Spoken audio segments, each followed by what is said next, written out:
What's up? Ghost Fictions is here, and we're back again. This is a story where Issei was the vessel of the legendary Dark Knight, Sparda. But before we start, please consider subscribe to the channel and give this video a like. Don't forget to check the description for more informations. Now, let's get into part 4. 3 days later. Underworld, Lucifer City, meeting chamber. It had been 3 days since the incident at the Astareth mansion. Ajuka Beelzebub, one of the 4 Satans, had lost everything that once defined him, his Kankara formula, the ultimate ability that had earned him the title of Beelzebub. The transformation process of becoming a devil arm had begun during his defeat, a forced metamorphosis triggered by the overwhelming might of his opponent. But Ajuka's pride refused to yield. He resisted the devil arm transformation with all his will. And in doing so, he lost the Kankara formula. The power now stolen by the one who humiliated him in battle, Issei Hyoudou, the so-called disgrace of the pillars. Now, that very ability lived on not as Ajuka's, but as a new battle style wielded by Issei himself. Strategist. As for Laisha Astareth, Ajuka's niece, she remained confined to Serafal Memorial Hospital, along with her uncle, both still recovering from the wounds inflicted by Kenji. Physically, they would recover. But their pride, their influence, that would take far longer to mend. Inside the Great Council chamber, the atmosphere was dense with pressure and veiled hostility. An emergency assembly had been called, and the room was filled with power players. Present were the leaders of the 3 biblical factions, Heaven, Underworld, and the Grigori. The Nordic faction had also sent their representatives, grim-faced and solemn, whispering among themselves about ancient prophecies and omens. Their thunder god Xylon spoke volumes, his one eye watching all with suspicion. The Greek pantheon, however, was not present. They were preoccupied working in secret. After acquiring the amulet of Sparda, which held the other half of Sparda's magic, the Greek gods had retreated to their divine forges. There, they were crafting weapons, divine demonic hybrids, tools forged specifically to counter the rising threat that was now Issei Hyoudou. The Yaokai faction sat quietly, their queen regal and contemplative, watching with unblinking eyes. And in the shadows, the vampire faction, with their leader Elmenhold, loomed in silence, cloaked, unmoving, but listening to every word. And so, the war council stirred. Whispers of Issei, of Sparda, of devil arms, and of the fall of a Satan, drifted like smoke across the chamber. Ominous. Foreboding. The balance of power was shifting. And every faction in the chamber knew it. Serziches stepped forward, his expression grim. Serziches. You've all heard the news. The disgrace of the pillars, Issei Hyoudou, has returned to the underworld once again. Accompanied by Nevan and the one-eyed psychopath, Kenji. The 3 of them attacked the Astareth mansion. Reports indicate that Kenji intended to send a message to Laisha Astareth while Ajuka, our Satan Beelzebub, lost his Kankara formula in the process. Murmurs erupted across the chamber. The moment Issei's name was spoken, frustration and dread silently spread among the leaders. Then, Azazel, the former governor-general of the Grigori, raised his hand to speak. Azazel. No shit. He even threatened her, said he'd bring the JSDF and the US military straight to the underworld if she didn't stop sending her forces to Kobe to assassinate that son of a bitch. The council went tense. A few leaders exchanged uneasy glances. Then, Auden, grim but practical, spoke, raising his hand in calm suggestion. Auden. Why don't we send an elite strike force to Kobe? Catch him off guard. He's just a human, after all. A black market dealer leading a gang of Yakuza. Surely we can eliminate him before he causes more damage. Several heads nodded in agreement at Auden's proposal. It was simple. Tactical. Logical.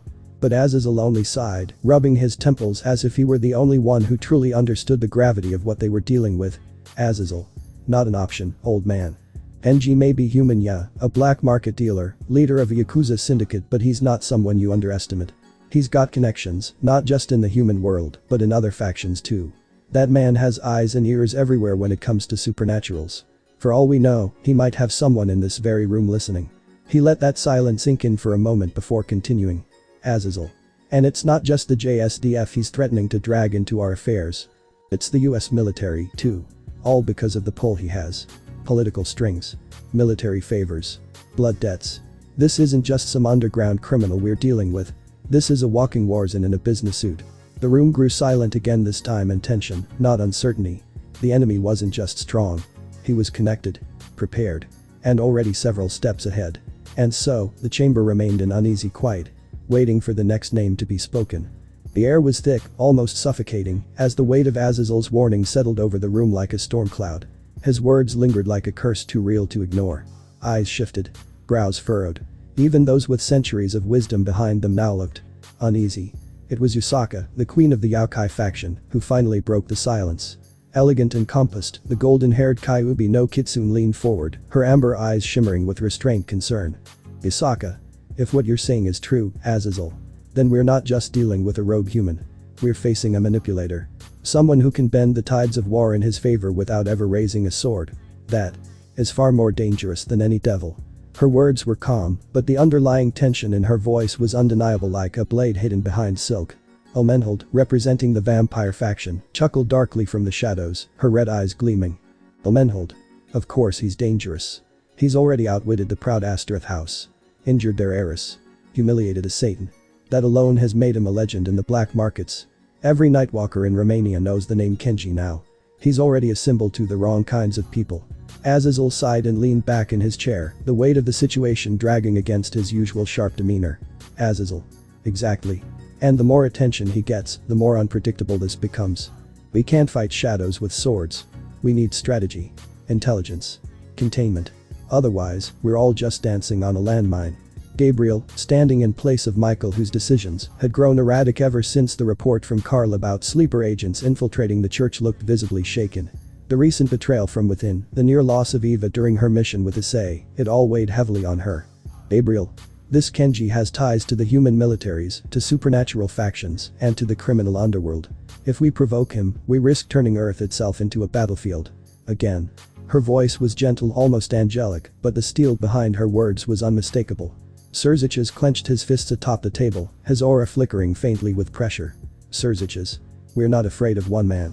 We've faced monsters and gods alike. If he threatens the underworld, we will answer accordingly. But if what Azazel says is true, we can't afford recklessness. Not again. Auden huffed through his beard, clearly frustrated, yet his usual arrogance was tempered now by caution. Auden. HMPH. You say he's not to be underestimated, and I believe you. But are we really going to let a mortal dictate the flow of supernatural politics? Where's the pride of our realms? Are we that fragile now? Yasaka turned her gaze toward him. Her tone was sharp, cutting through his bravado with clear authority. Yasaka. Pride without caution is suicide, All-Father. You've seen the ripples already. The disgrace's growing influence, Kenji's threat, the devil arm transformation. We're standing at the edge of something far worse than we realize. Pride won't save us from it. But I do believe that our pillar Dai can be the solution for it. Azazel nodded slowly, rubbing his temples. Azazel. Kenji may be the face. But he's not the only threat. With Barakiel still in a coma, the Grigori's intelligence network is fractured. We're operating blind while someone else pulls the strings. Gabriel would then step forward, her wings slightly extending as she added her own words, soft-spoken, yet impactful, as if carefully measured for both diplomacy and urgency. Gabriel. How about we have Dai-kun, our alliance's pillar, wield the Force Edge? One of Sparda's blades sealed deep beneath the sowers of Lucifer's city. It may not be such a bad idea, considering what we're up against. The chamber stirred. A few murmurs echoed through the grand hall as Serziches and Serafal turned toward Gabriel, visibly taken aback by her proposal. The Force Edge. The legendary demonic blade once wielded by Sparda himself, the weapon that struck down Mundus, the tyrant devil king and the prince of darkness. Serafal's face lit up, childlike joy dancing in her eyes as she clasped her hands together. Serafal, that's actually not a bad idea at all, Lady Gabriel. Especially Dai-kun wielding the Force Edge, it could really turn the tide in our favor. Maybe he could even beat that disgrace of a brother of his with it. She giggled softly, brimming with enthusiasm, as though imagining the victory already. Serziches, however, remained seated, his fingers interlaced as his crimson eyes narrowed in deep thought.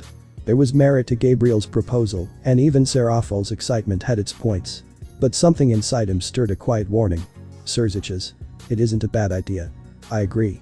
The Force Edge holds unparalleled power.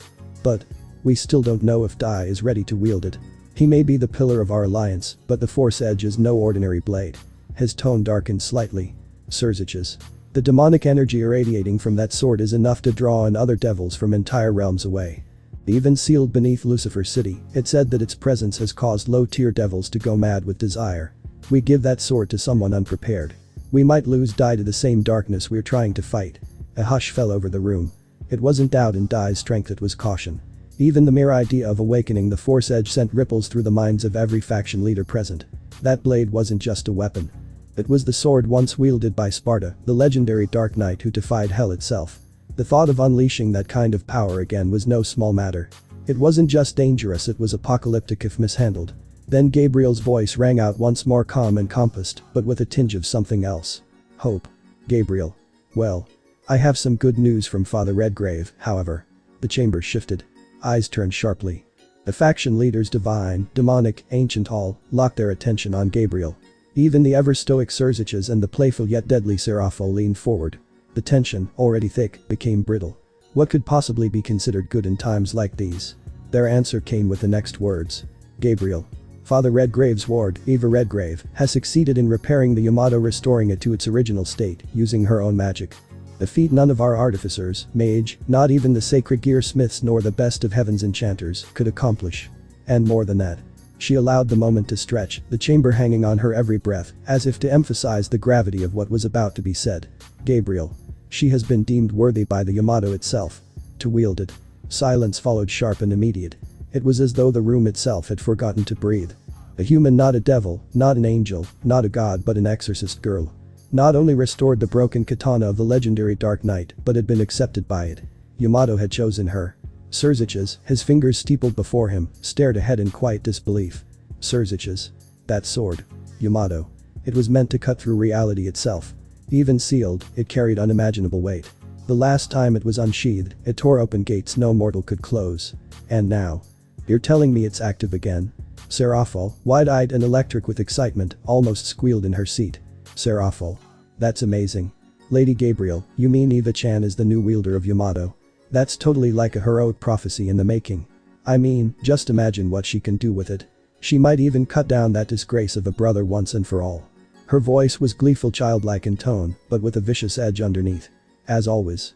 But Serziches remained more compassed, one hand rubbing his chin thoughtfully. Serziches. It's a remarkable feat. But also dangerous. Yamato is not a toy. Its demonic resonance alone is enough to attract every devil and half-breed within miles. Eva might have been chosen. But that does not mean she is ready. Gabriel's gentle expression didn't falter. Her voice, however, sharpened. Gabriel. No, Eva is ready for it. But she simply refuses to acknowledge its demonic gift. She wields it out of purpose, not pride. Yusaka nodded in agreement, her golden tail shifting behind her like a calm tide of power, her amber eyes narrowing in thought. Yusaka. Power attracts predators. If the Yamato has awakened, then the world will begin to shift around it. That girl Eva, she may not be fighting just for her beliefs anymore. She may be pulled into something far greater. Whether she's ready or not. Elmenhold, watching from the shadows behind her delegation, narrowed her crimson eyes, her tone dry and ominous. Elmenhold. Heh. If she fixed Yamato, then it's only a matter of time before the other side takes interest. The devil who left it broken won't stay silent for long. That kind of humiliation breeds obsession. Auden, frowning deeper than before, slammed his fist gently onto the stone table with a low thud that echoed across the chamber. Auden. So now we've got a girl with Sparda's blade who's on our side, a disgraced pillar who wields Beelzebub's power, and a mortal black market lunatic that can summon two military superpowers like chess pieces. Are we collecting calamities now? A few of the other leaders chuckled darkly under their breath, despite the bitter truth in his words. Azazel leaned back in his chair, arms folded behind his head, his grin more tired than amused. Azazel. Sounds about right for the times we live in. Every piece on the board's changing sides. Hell, we're not even sure who's watching us anymore. With Barakiel still in a coma, our intel network's blind in one eye. And the other one's twitching. The room quieted again, but now it wasn't the silence of confusion, it was focus. A cold, calculating stillness shared by those who understood the weight of what had just been spoken. Eva Redgrave had become something else. Not just an exorcist. Not just a prodigy. A symbol. A harbinger. The new player on a battlefield drenched in ancient blood and prophecy. And now, with Yamato at her side, the question wasn't whether she would act. The question was when she would unsheath the blade. And what would be left standing when she did. Scene change. Opening start. Scene fades in. A lone figure stands atop a jagged cliff in the underworld. The wind howls, carrying the scent of war. Issei Hyoudou stands at the edge, his coat billowing behind him. Below, an army of the supernatural stretches across the battlefield. Devils, fallen angels, and gods from distant mythologies. A force united by a common enemy. Him. A smirk plays on his lips. Without hesitation he dives. Cut to high-speed descent, gunfire and steel flash. Mid-air, he draws loose an ombre, spinning as he rains down bullets. He lands with a shockwave, instantly cutting down a dozen foes with rebellion, his blade tearing through armor and flesh alike. With a single fluid motion, he lunges forward, stinger. A piercing thrust sends an entire legion flying. Suddenly 2 crimson spheres of power of destruction hurtle toward him. Issei flips, twisting midair. Before impact, his hand glows royal guard. He absorbs the energy, dispersing it with ease. The attackers reveal themselves. Surzich's Lucifer and Ria's Gremory stand alongside Team DXD, their eyes filled with fury. Close up, shot Issei smirks. Without hesitation, he raises Luce and Ombre, the muzzles aimed at his former allies. Gunshot. Scene shifts, blade clash. The bullets transition into sparks, flying a brutal sword duel. Issei versus Dai. Dai strains under the weight of Issei's blows, his sword trembling. Issei, however, is calm, mocking. He isn't fighting seriously. He's toying with him. Their swords collide, cut to black. New scene, mystery and intrigue. A beautiful blonde woman gazes at a massive containment tube glowing with holy magic. Inside, the shattered remains of Yamato. Scene shift, a single gunshot. A blonde man, face hidden in shadow, reloads his revolver, stepping over the corpses of stray devils. Scene shift, apocalyptic confrontation. On the battlefield, Pexinox looms, surrounded by his monstrous army. Facing them alone, Issei. He grins. Force edge in hand. Without warning, he charges. Final scene, the forbidden fruit. A silhouette, Issei stands before a mysterious fruit. He reaches out. He takes a bite. Dark crimson energy erupts, engulfing him. The screen distorts, a surge of unstoppable power. Title card appears. Sekiryuutei may cry. Opening end. Japan. Kobe, time. 4:54 p.m. Daiwaroinat Hotel, Kobe, Sanamiya premiere. Underground facility of the Blood Race. Underneath the facility, deep in the labyrinthine corridors hidden from the surface world, dozens of Kenji's henchmen were hard at work. The air buzzed with the sound of forges blazing and enchantments being etched into steel. Rows of weapon racks stretched across the chamber, some housing holy swords, others forged from demonic alloys. On one shelf sat relics capable of slaying gods themselves, artifacts sealed away from the world for centuries, now waiting to be repurposed for whatever plan Kenji had in mind. There was a haunting efficiency to it all. Every movement, every spark of magic, was calculated. No wasted effort. No idle chatter. Amidst it all, Kenji stood on an elevated platform, arms folded behind his back as he surveyed the operation below like a general overseeing an army. His eye, cold and focused, scanned every blade, every spell circle, every soul who moved within his domain. Suddenly, the heavy door at the far end of the chamber slid open with a hiss, drawing the attention of several workers. A familiar voice echoed from the entrance. Issei. Hey Kenji, I need something. His tone was casual, but there was weight behind his words and urgency hidden beneath the surface. Kenji didn't turn around immediately. He recognized that voice. Only after a beat of silence did he slowly glance over his shoulder, his sharp gaze meeting Issei's across the steel-lit chamber. His expression was unreadable, but there was a flicker of interest. The room quieted ever so slightly, as if the presence of the Red Dragon Emperor had shifted the atmosphere. Kenji raised a brow slightly. Kenji? You don't usually come down here unless it's serious. What is it you need? The hum of magic continued in the background, but now all eyes were on the two. Something was about to shift. And down here, beneath the world's surface, in a vault of gods and monsters, nothing came without a cost. Issei. I need a gun. And a relic to bypass the barrier on Olympus, since that's my next trip. Something that can teleport me straight into their territory. Kenji let out a smirk. His favorite customer had just placed his order from the forbidden menu. He turned his head slightly toward his crew of specialized engineers and armorers, his voice echoing with authority. Kenji. Somebody get this man a gun. The latest one, item number 952,011. One of the henchmen nodded quickly and disappeared into the armory sector. Moments later, he returned, carrying a long, reinforced metal case.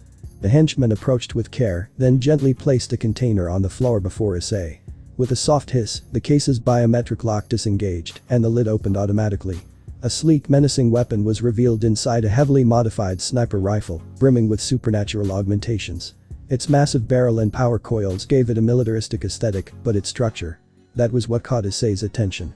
The rifle bore an uncanny resemblance to the exuberant pattern anti-material rifle from Warhammer 40k. Space Marine, a weapon designed to tear through tank plating and demon flesh alike. Issei. I see. So you're a Warhammer 40k fan, huh? Tell me, how the hell did your men even build this? Kenji chuckled, resting his hand on the railing as he looked down at Issei. Kenji. Not just a fan. I started playing it a week ago. Got hooked on the lore, the designs, the sheer brutality of it all. Told my boys to make me a prototype that could honor that vibe. Started from blueprint to manufacturing, all in-house. He gestured toward the weapon with pride. Kenji. She's got a reinforced anti-magic chamber, twin-layered Li-line channeling, adjustable firing mode standard, charge burst, and anti-divine. built to punch through god-tier enchantments and leave a crater behind. He tapped his wristwatch, displaying the item's specs and cost on a small holographic screen. Kenji. Cost. 36 million yen. Worth every damn yen. Issei whistled softly, eyes still locked on the rifle. Issei. Looks like you boys don't mess around. This'll do nicely. Kenji. Good. Because Olympus isn't just guarded by wards and soldiers. The moment you cross that boundary, the gods'll know. That rifle will keep their attention. While the relic gets you in. He turned to one of the nearby relic handlers. Kenji. Bring out the Hermes sigil, the stolen one. A few of the workers visibly flinched at the mention of it, exchanging uneasy glances. Even among smugglers and black market relic dealers, there were things that felt too dangerous to speak of too casually. The sigil of Hermes, one of the Olympian relics, forged by the swift-footed god himself, was definitely one of them. Kenji looked back at Issei, his smirk deepening with mischief and defiance. Kenji. You're going to need a key made by a god. To walk into a kingdom of them. Moments later, two of his workers carefully approached with a black obsidian lockbox, etched with runes that pulsed faintly with divine energy. The moment they laid it on the nearby table, the air grew noticeably heavier, as if Olympus itself had just turned an unseen eye toward the room. The box opened slowly, revealing the relic within. A slender pendant shaped like Hermes' iconic caduceus, though corrupted slightly by mortal hands. The wings were tarnished, and the snakes shimmered with silver and infernal red. Issei. How the hell did you even get that to begin with? I mean, you actually stole something from one of the gods of Olympus.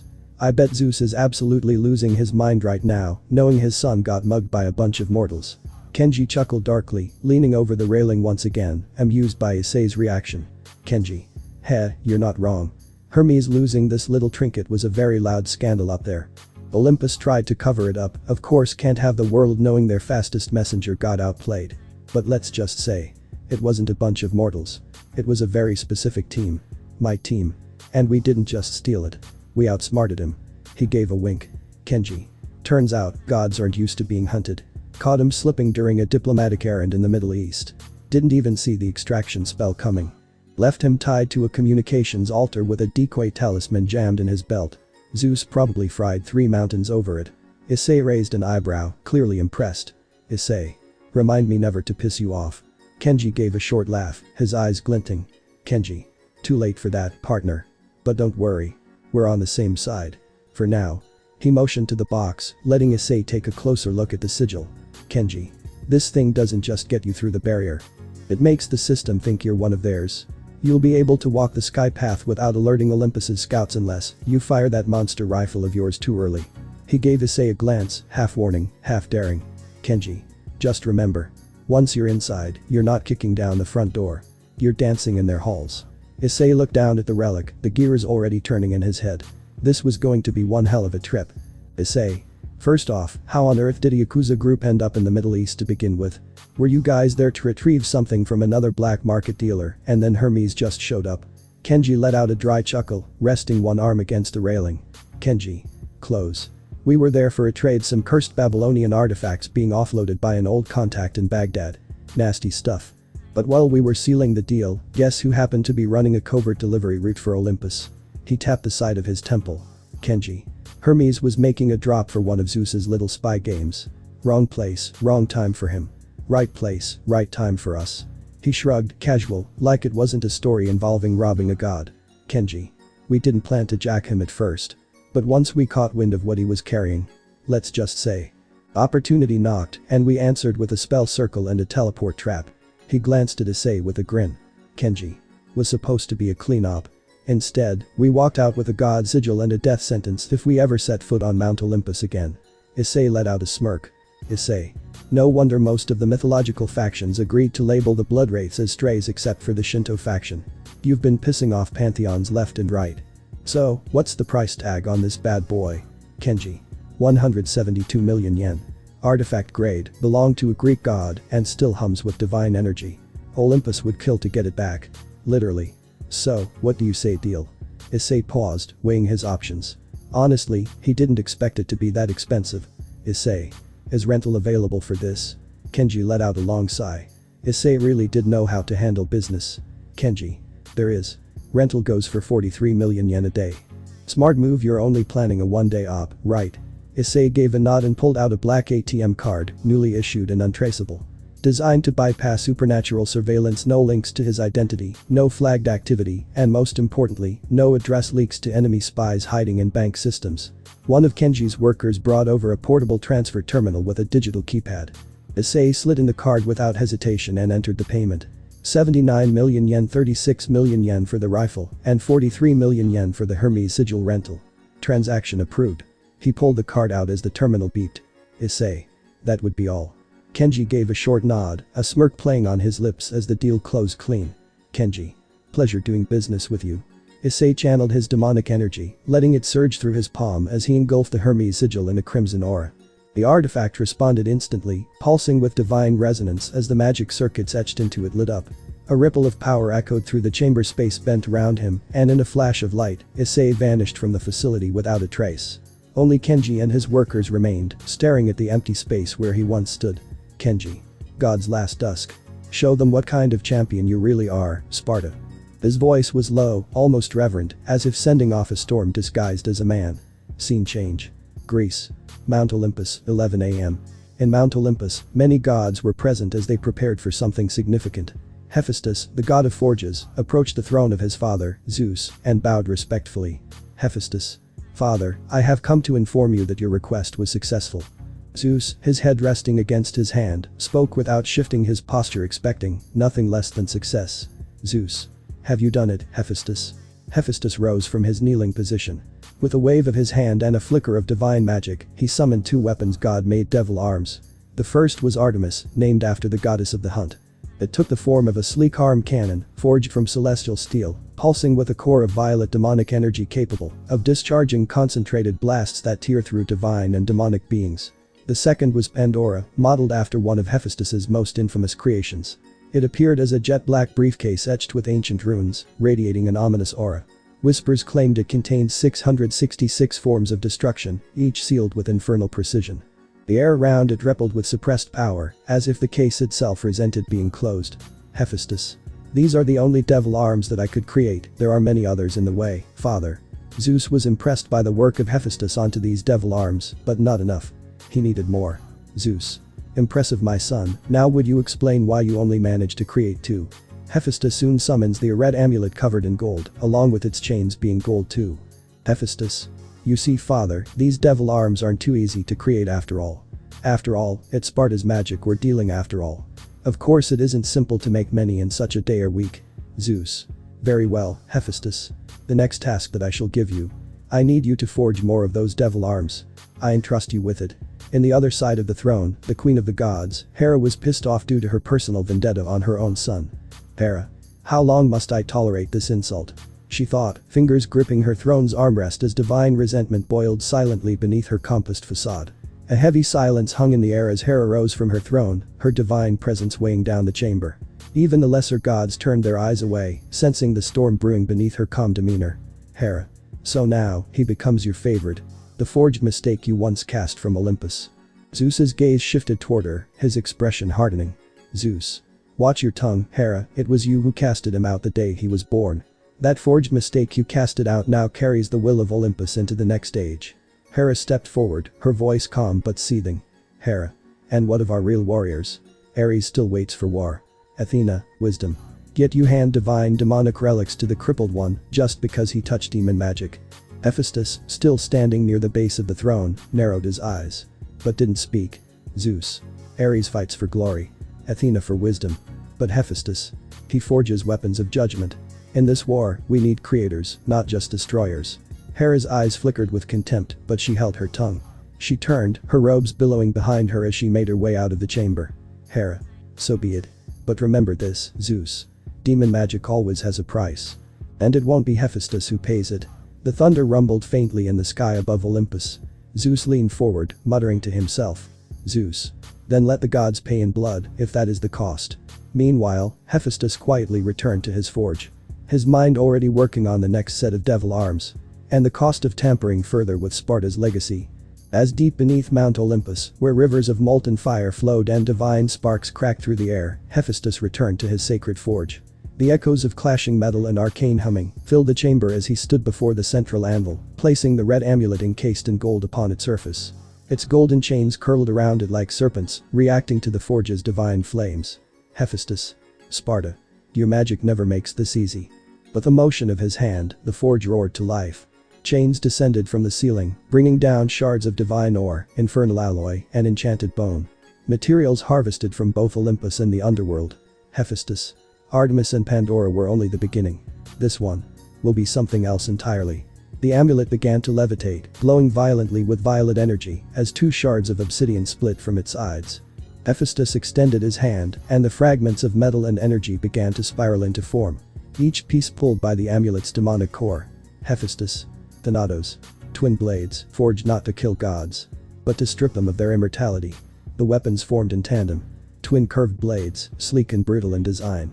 Their bodies shimmered in a rich purple coat, inscribed with glowing Greek and demonic glyphs. Each blade pulsed with its own rhythm, resonating with the lingering power of Sparda sealed inside the amulet.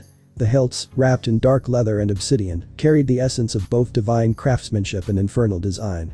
Hephaestus took a step back as the weapons descended slowly onto the anvil, steam hissing around them. Hephaestus. Not for vengeance, but to remind the gods they can bleed. The twin blades. Thanatos. Rested, humming quietly as if waiting for a worthy wielder. The devil arm born of Olympus in the abyss, ready to reap divinity itself. In another area of Olympus, Issei lay flat on the marble ground, body cloaked in shadow, ultramarine set up in front of him like a beast ready to roar. His right eye was locked into the scope, scanning every divine structure and patrol route around Mount Olympus with cold precision. The air was still, sacred, and heavy with divine magic. But Hermes' sigil had done its job. No alarms. No detection. Not even the gods had noticed his intrusion. Issei. Time to 360 degrees no scope these gods. His voice dripped with sarcasm, laced with a cocky smirk that never made it to his lips. The scope panned slowly until it locked onto Apollo, standing proud and radiant in a courtyard of gold, surrounded by his followers. The bastard looked like he was posing for a statue. Issei. Of course you'd be the first one out in the open. Posing like a damn magazine cover. He flicked a dial on ultramarine, adjusting its settings. The barrel hummed softly, pulsing with demonic energy. This wasn't just a bullet. It was a statement. Issei. Let's see how Golden Boy handles a bullet dipped in spite, forged by a war crime, and aimed by the devil's trigger finger. He exhaled slowly, the tension in his finger easing onto the trigger. The recoil didn't matter. The shot didn't matter. What came after was the storm. At the area where Apollo had been standing moments ago, the silence shattered as his left arm exploded in a violent spray of divine blood and shredded flesh. The anti-divinity round, laced with demonic energy from ultramarine, tore through him like paper. His nerves lit up with searing agony as the limb was reduced to airborne chunks of meat and bone. Apollo. Ah. He collapsed to his knees, clutching at the gushing stump where his arm used to be. His golden ichor soaked the marble beneath him, staining Olympus in raw, divine pain. His radiant aura flickered violently as the wound refused to close. This wasn't any normal weapon. This was something designed to kill gods. Gasps echoed across the courtyard. The other Olympians froze for a moment, then chaos erupted. Some rushed to aid Apollo, while others looked around, confused, panicked, unprepared. Poseidon, his face a storm of fury, stepped forward and barked out the order with clenched teeth. Poseidon. Warriors. Track the shot and find the intruder. Scour every damn inch of Mount Olympus if you have to. Warrior. At once, Lord Poseidon. In an instant, divine scouts and armed sentinels vanished into the wind, some using magic, others riding winged beasts. Spreading across the divine realm like a hive disturbed. Meanwhile, hidden in the high cliffs overlooking the chaos, Issei adjusted his scope again, watching the panic unfold. Issei. One shot. And Olympus is already pissing itself. Cute. The scene shifts back to the wounded Apollo, surrounded by several gods now scrambling to treat his catastrophic injury. Dionysus knelt beside him, his usually carefree expression darkened by concern as he conjured flames from the flame of Hephaestus to cauterize the bleeding stump. Apollo gritted his teeth, barely biting back another scream as the divine fire sealed the wound shut. Beside them, Artemis silently wrapped his wound with divine-infused bandages, her hand steady, but her anger simmering beneath the surface. Demeter, pale and shaken, could hardly believe what she had just witnessed. Demeter. Who could have done this? The divine energy infused into the sniper round was unmistakable. It reeked of anti-divinity, something meant to kill gods. It wasn't a mortal weapon. This was warforged craftsmanship made for one thing. Execution. Artemis's jaw tightened as she secured the final bandage. The insult was personal. To wound Apollo, her twin, was to strike at her pride. She clicked her tongue in disgust, her voice dripping with venom. Artemis. TCH. Damn man beasts. Suddenly, her instincts flared. A subtle pressure in the air. A twitch in the flow of energy. Danger. Her eyes narrowed, scanning the mountain ridges. She turned sharply. Something caught her gaze. A glint. A reflection. Far above them, perched with perfect stillness. A man. Sniper rifle in hand. That was him. Artemis's aura flared with wrath as she stood, summoning her divine bow in a blink. The gods around her paused in confusion, sensing the sudden shift in her killing intent. Without hesitation, she conjured 3 divine arrows, each one humming with lethal force and glowing with sacred light. Artemis. Die, you filthy scum. She released the string with a sharp twang. The arrows cut through the air like rays of the moon, homing in on Issei's position with terrifying precision. Back on the ridge, Issei didn't move. Still prone, still in sniper position, only his mouth moved. His voice dry and flat. Issei. Ashai. A blinding explosion erupted around him as the arrows struck, engulfing the peak in crescent-shaped light. The mountain shook. Smoke flooded the area, and where Issei had once been now lay a crater, wide and deep, surrounded by burning embers and silence. Athena would then step forward, her calm voice cutting through the tension. Athena. Sister, what's wrong? Why did you shoot? Artemis only grunted in frustration. The image of that man. The one who dared to cripple her brother. Burned in her mind. A mortal. A man, of all things. One of those she despised with every fiber of her divine being. Artemis. It was a damn man, a mortal, Athena. He crippled Apollo right in front of our eyes. She lashed out, the rage boiling inside her spilling into her voice. Meanwhile, Zeus sat silently on his throne, still uncertain. As much as he wanted to trust Artemis's instincts, one question gnawed at him. How did a mortal bypass the divine barriers of Olympus? Barriers meant to detect, repel, and annihilate anything deemed a threat. What Zeus didn't know was that Issei had used the Hermes sigil. Crafted by Hermes himself. To bypass Olympus's defenses, tricking the system into recognizing him as friendly. The other gods, Hermes included, were completely unaware. Then, from the smoke-filled crater Artemis had created, a sound cracked the silence. A boom. Followed by another. Then another. A red blur streaked from the explosion, wrapped in orange highlights, tearing through the air faster than sound, breaking 5 sonic barriers as it shot toward them like a missile. Its form was monstrous. A hybrid between dragon, devil, and man. It hovered mid-air, wings flaring out in a slow, deliberate beat. The moment Zeus and Athena laid eyes on the creature, they knew exactly who it was. Zeus. You damn disgrace of a brat. Hovering above them was none other than Issei. Issei had survived Artemis's divine arrows, and judging from the distorted chuckle he let out, he enjoyed every second of it. Had he not activated his devil trigger at the last second, he would have been ash. But he didn't just survive. He mocked them. Issei. Bingo. Got ya, old man. Round of applause for the hypocrite goddess of wisdom. Curse breaker of Medusa and daughter of Olympus's favorite rapist. Only she figured it out. Bravo. With a flash, Issei deactivated his devil trigger and dropped from the sky. He landed dramatically, his boots cracking the marble ground. His coat fluttered, not a single scratch on him. Thanks to the dreadnought royal guard that activated the moment his devil trigger kicked in. He stood tall, cocky smirk on his face as the gods glared at him with disdain. Issei. Apologies for the shot, folks. Couldn't help myself. Apollo was standing there like some Kinda magazine model. Had to test the latest bad boy. Ultramarine. Turns out, it's one hell of a deal. Athena had heard enough. She stepped forward, fury in her voice. Athena. You disgrace of a pillar. Not only did you stole rebellion of the Dark Knight Sparda, but you humiliate the gods of Olympus. You mock our laws, our legacy, our strength. Dai is 10 times the pillar you ever were. At least he takes his roles seriously. Issei just stared at her. He didn't flinch. He didn't blink. He didn't care. Mockery, hatred, comparisons. None of it mattered. He simply didn't give a single fuck. Issei. Well, I came here for one thing. I'm here for the amulet. Now where is Hephaestus? Only he has it. Zeus's rage was boiling. Without hesitation, he summoned his master bolt, divine energy crackling violently around it. With a roar, he hurled it toward Issei. But Issei simply sidestepped. The bolt struck the ground, detonating into a storm of lightning, splitting marble and sending shockwaves through the area.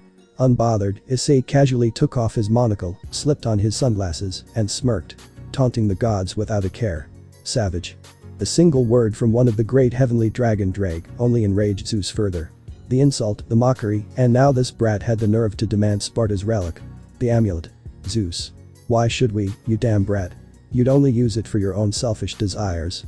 You taint the Dark Knight's legacy and disgrace. Issei couldn't help but chuckle. The irony of Zeus questioning his connection to Sparda when the man standing before them was no longer just a devil or a man, but Sparda's reincarnation. Issei. Now, Zeus. That's the only thing I need. The amulet. Then beef's over. Nothing bad's gonna happen. Artemis snapped. She fired a divine arrow straight at Issei. With barely any effort, he tilted his head to the left and let it whiz past. Calmly, he removed the sunglasses and placed the monocle back on his left eye. Artemis. Lies. That's what every man-beast does. Lie in every possible way to get what they want. Issei wasn't fazed. He just laughed, amused by the goddess's fury. Then, his eyes scanned every Olympian present. Zeus, Hera, Demeter, Poseidon, Ares, Athena, Artemis, Dionysus, Hermes, and the winded Apollo. Issei. Now. No need to go full Karen and get all sexist just cause I made a request. So I'll make this simple. He lifted his hand and snapped his fingers once, the echo sharp, bold. Issei. You've got two options. Hand over the amulet, we can do this the easy way. Or the hard way. Which one is it gonna be? He paused, a devilish smirk spreading across his face. Issei. Though personally, I prefer the stylish way. And the fight begins. Mount Olympus. Divine courtyard. Issei stands with a smug grin, the breeze catching his coat as 10 pissed off gods face him down. Apollo, still kneeling and one arm short, snarls in silence. The others. Furious. Poseidon roars first, slamming his trident down as a tidal wave erupts from the marble floor. Issei vanishes in a blink. Trickster style, teleporting above the wave midair. Issei. Gotta be quicker than that, sea boomer. He pulls out loose an Umbra mid-flip, twisting in the air and unloading a rapid firestorm of demonic bullets. Each one infused with spite and style, hammering into Poseidon's armor like a jackhammer. As Poseidon staggers, Ares blitzes forward in a blur of red and gold, swinging a war axe. Issei touches ground with a heavy boot, parrying the axe royal guard style, absorbing the shockwave, and releases a perfect release that detonates in Ares' face. Issei. Nice swing. Now try mine. He switches to Swordmaster, pulling out Rebellion. The blade ignites in a streak of red as he spins it like a tornado. He uppercuts Ares, launches him skyward, and follows up with Helmbreaker, slamming the war god back to the ground in a crater. Dionysus throws a goblet of divine wine that combusts into purple flame. Issei smirks, switches to Trickster, and skates through the fire. Style meter rising to A. Before sliding in with Hyoudou, his modified double-barrel shotgun. Issei. Bottoms up, great boy. Point blank. Boom. Dionysus is hurled back into a wall, coughing blood and wine. Demeter tries binding him with enchanted roots. Athena flanks from behind with a divine spear. Issei grins. Issei. 2-on-1. Kinky.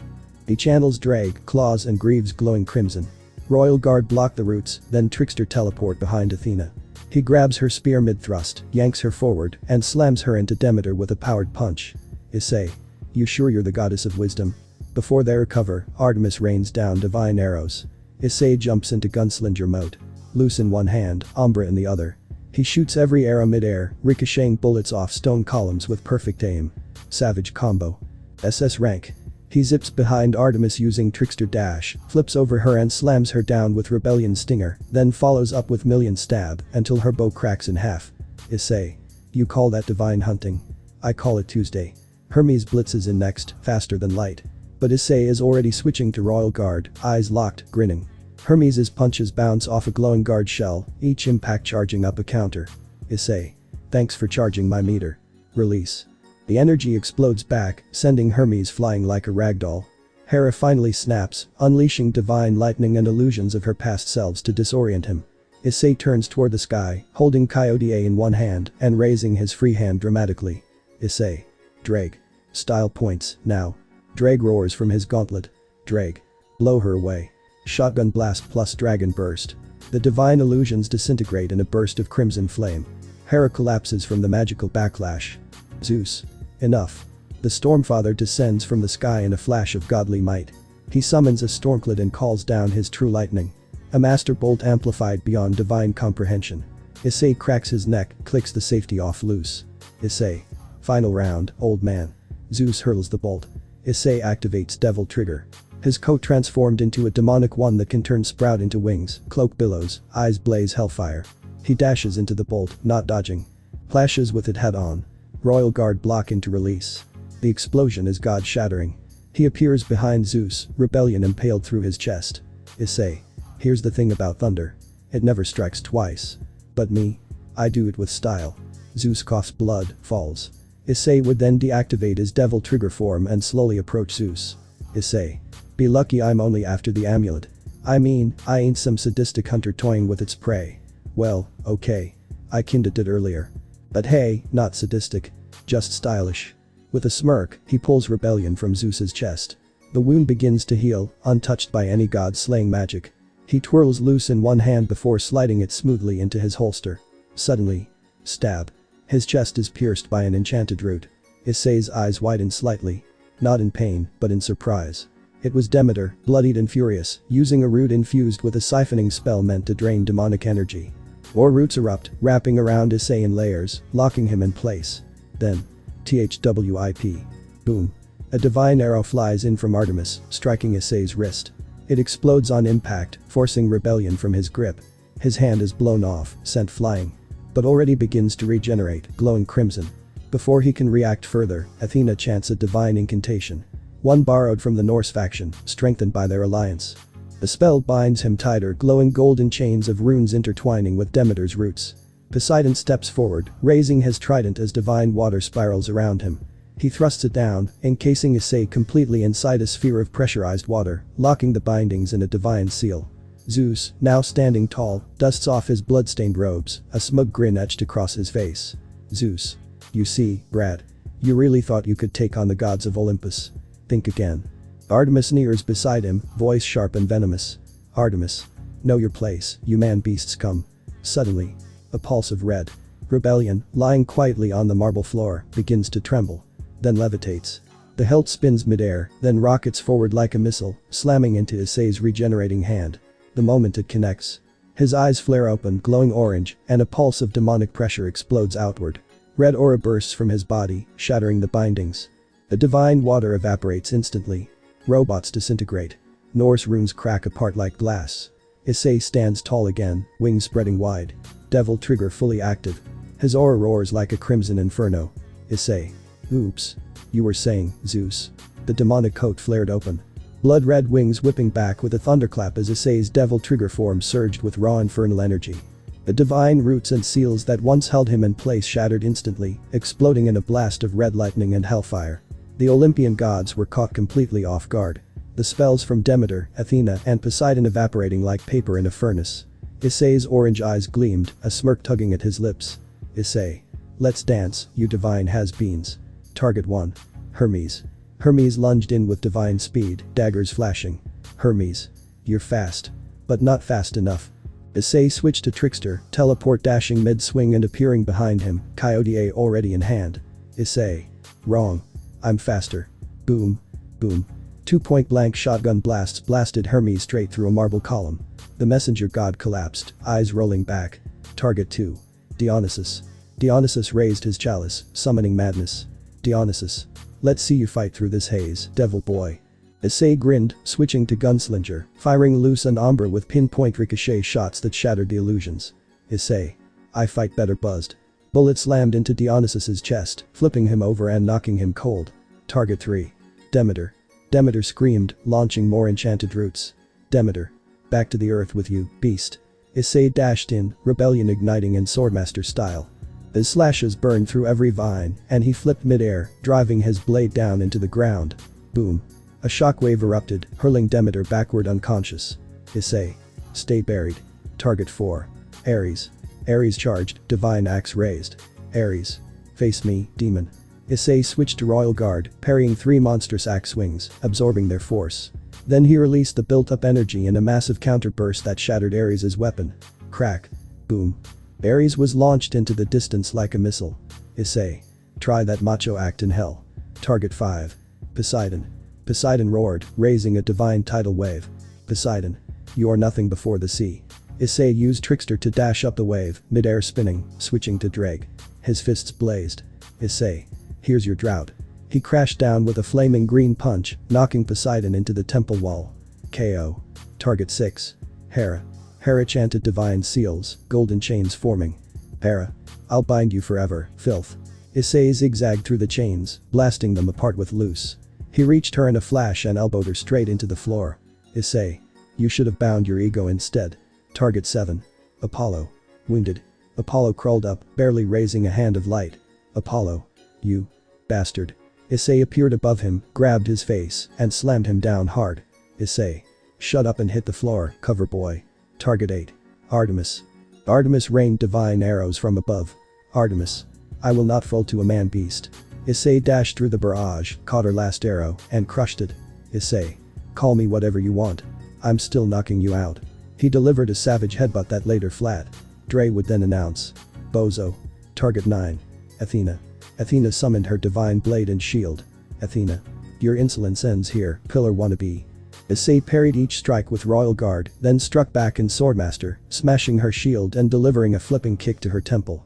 Issei. Wisdom failed you, sweetie. Drake. Savage. Target 10. Zeus. Zeus roared, charging a final master bolt. Zeus. Die you damn brat. And face my wrath. The wrath of the king of the gods. Issei activated all styles in sync. Trickster dash, royal guard deflect, swordmaster spin combo, gunslinger bullet storm. He launched Rebellion skyward, juggled Zeus with bullets, then teleported above, caught the sword, and dive-bombed with a red flaming arc. Issei. And I'm your reckoning. Crash. Zeus cratered into the marble floor. Silence followed. 10 gods, knocked out cold. Issei stood at the center of the carnage, coat billowing, rebellion resting on his shoulder. He soon deactivated his devil trigger form. Issei. Now. Where the hell's Hephaestus? Issei would then exit the area, heading straight toward the place of Hephaestus. It didn't take long before he found it. Massive, ancient, and burning with the heat of divine craftsmanship. He entered without hesitation, eyes scanning the chamber filled with legendary weapons, each humming with power. At the center stood Hephaestus, waiting calmly, arms crossed. Issei approached slowly, his eyes casually inspecting the forge, admiring the brutal elegance of each creation forged by the god himself. Issei. Easy way or hard way? Hephaestus. Negotiation. Take a seat, Sparda. Issei paused, his brows twitching slightly. That name. He didn't expect it to be thrown so casually by one of the Olympians. He walked over and sat down, posture relaxed, but eyes now sharp. Issei. So you knew. Ha. What an interesting surprise coming from the god of the forge. I expected the goddess of wisdom to put the pieces together first, but turns out you hit the jackpot. Hephaestus gave a subtle grin, the kind only someone who worked with fire and steel all his life could wear. Scarred, worn, but steady. Hephaestus. Takes one to know one. You can't fake the way you hold rebellion. That sword only dances like that when it's in the hands of Sparta's blood. Issei leaned forward, fingers tapping on the table, gaze flicking from one burning blade to the next. Issei. Guess I underestimated the quiet ones. You forge more than just weapons, huh? You forge truth. Hephaestus gave no answer. He didn't need to. The crackling forge spoke enough. Hephaestus let out a slow breath, the fire of his forge flickering behind him as molten metal bubbled in the background. His hand clicked softly as he reached for a cooling blade, not to wield, but merely to inspect. Keeping his eyes on Issei the whole time. Hephaestus. You don't swing a sword like that without it remembering who it belonged to. Rebellion doesn't lie. And neither do the scars of this realm. They still whisper about the Dark Night. Issei leaned back, resting one arm across the back of the chair, a smirk crawling across his face. Issei. Damn. And here I thought the gods were too busy stroking their own egos to notice the undercurrents. Hephaestus. Most are. I'm not. I listen to metal. I listen to flame. Both told me you were coming.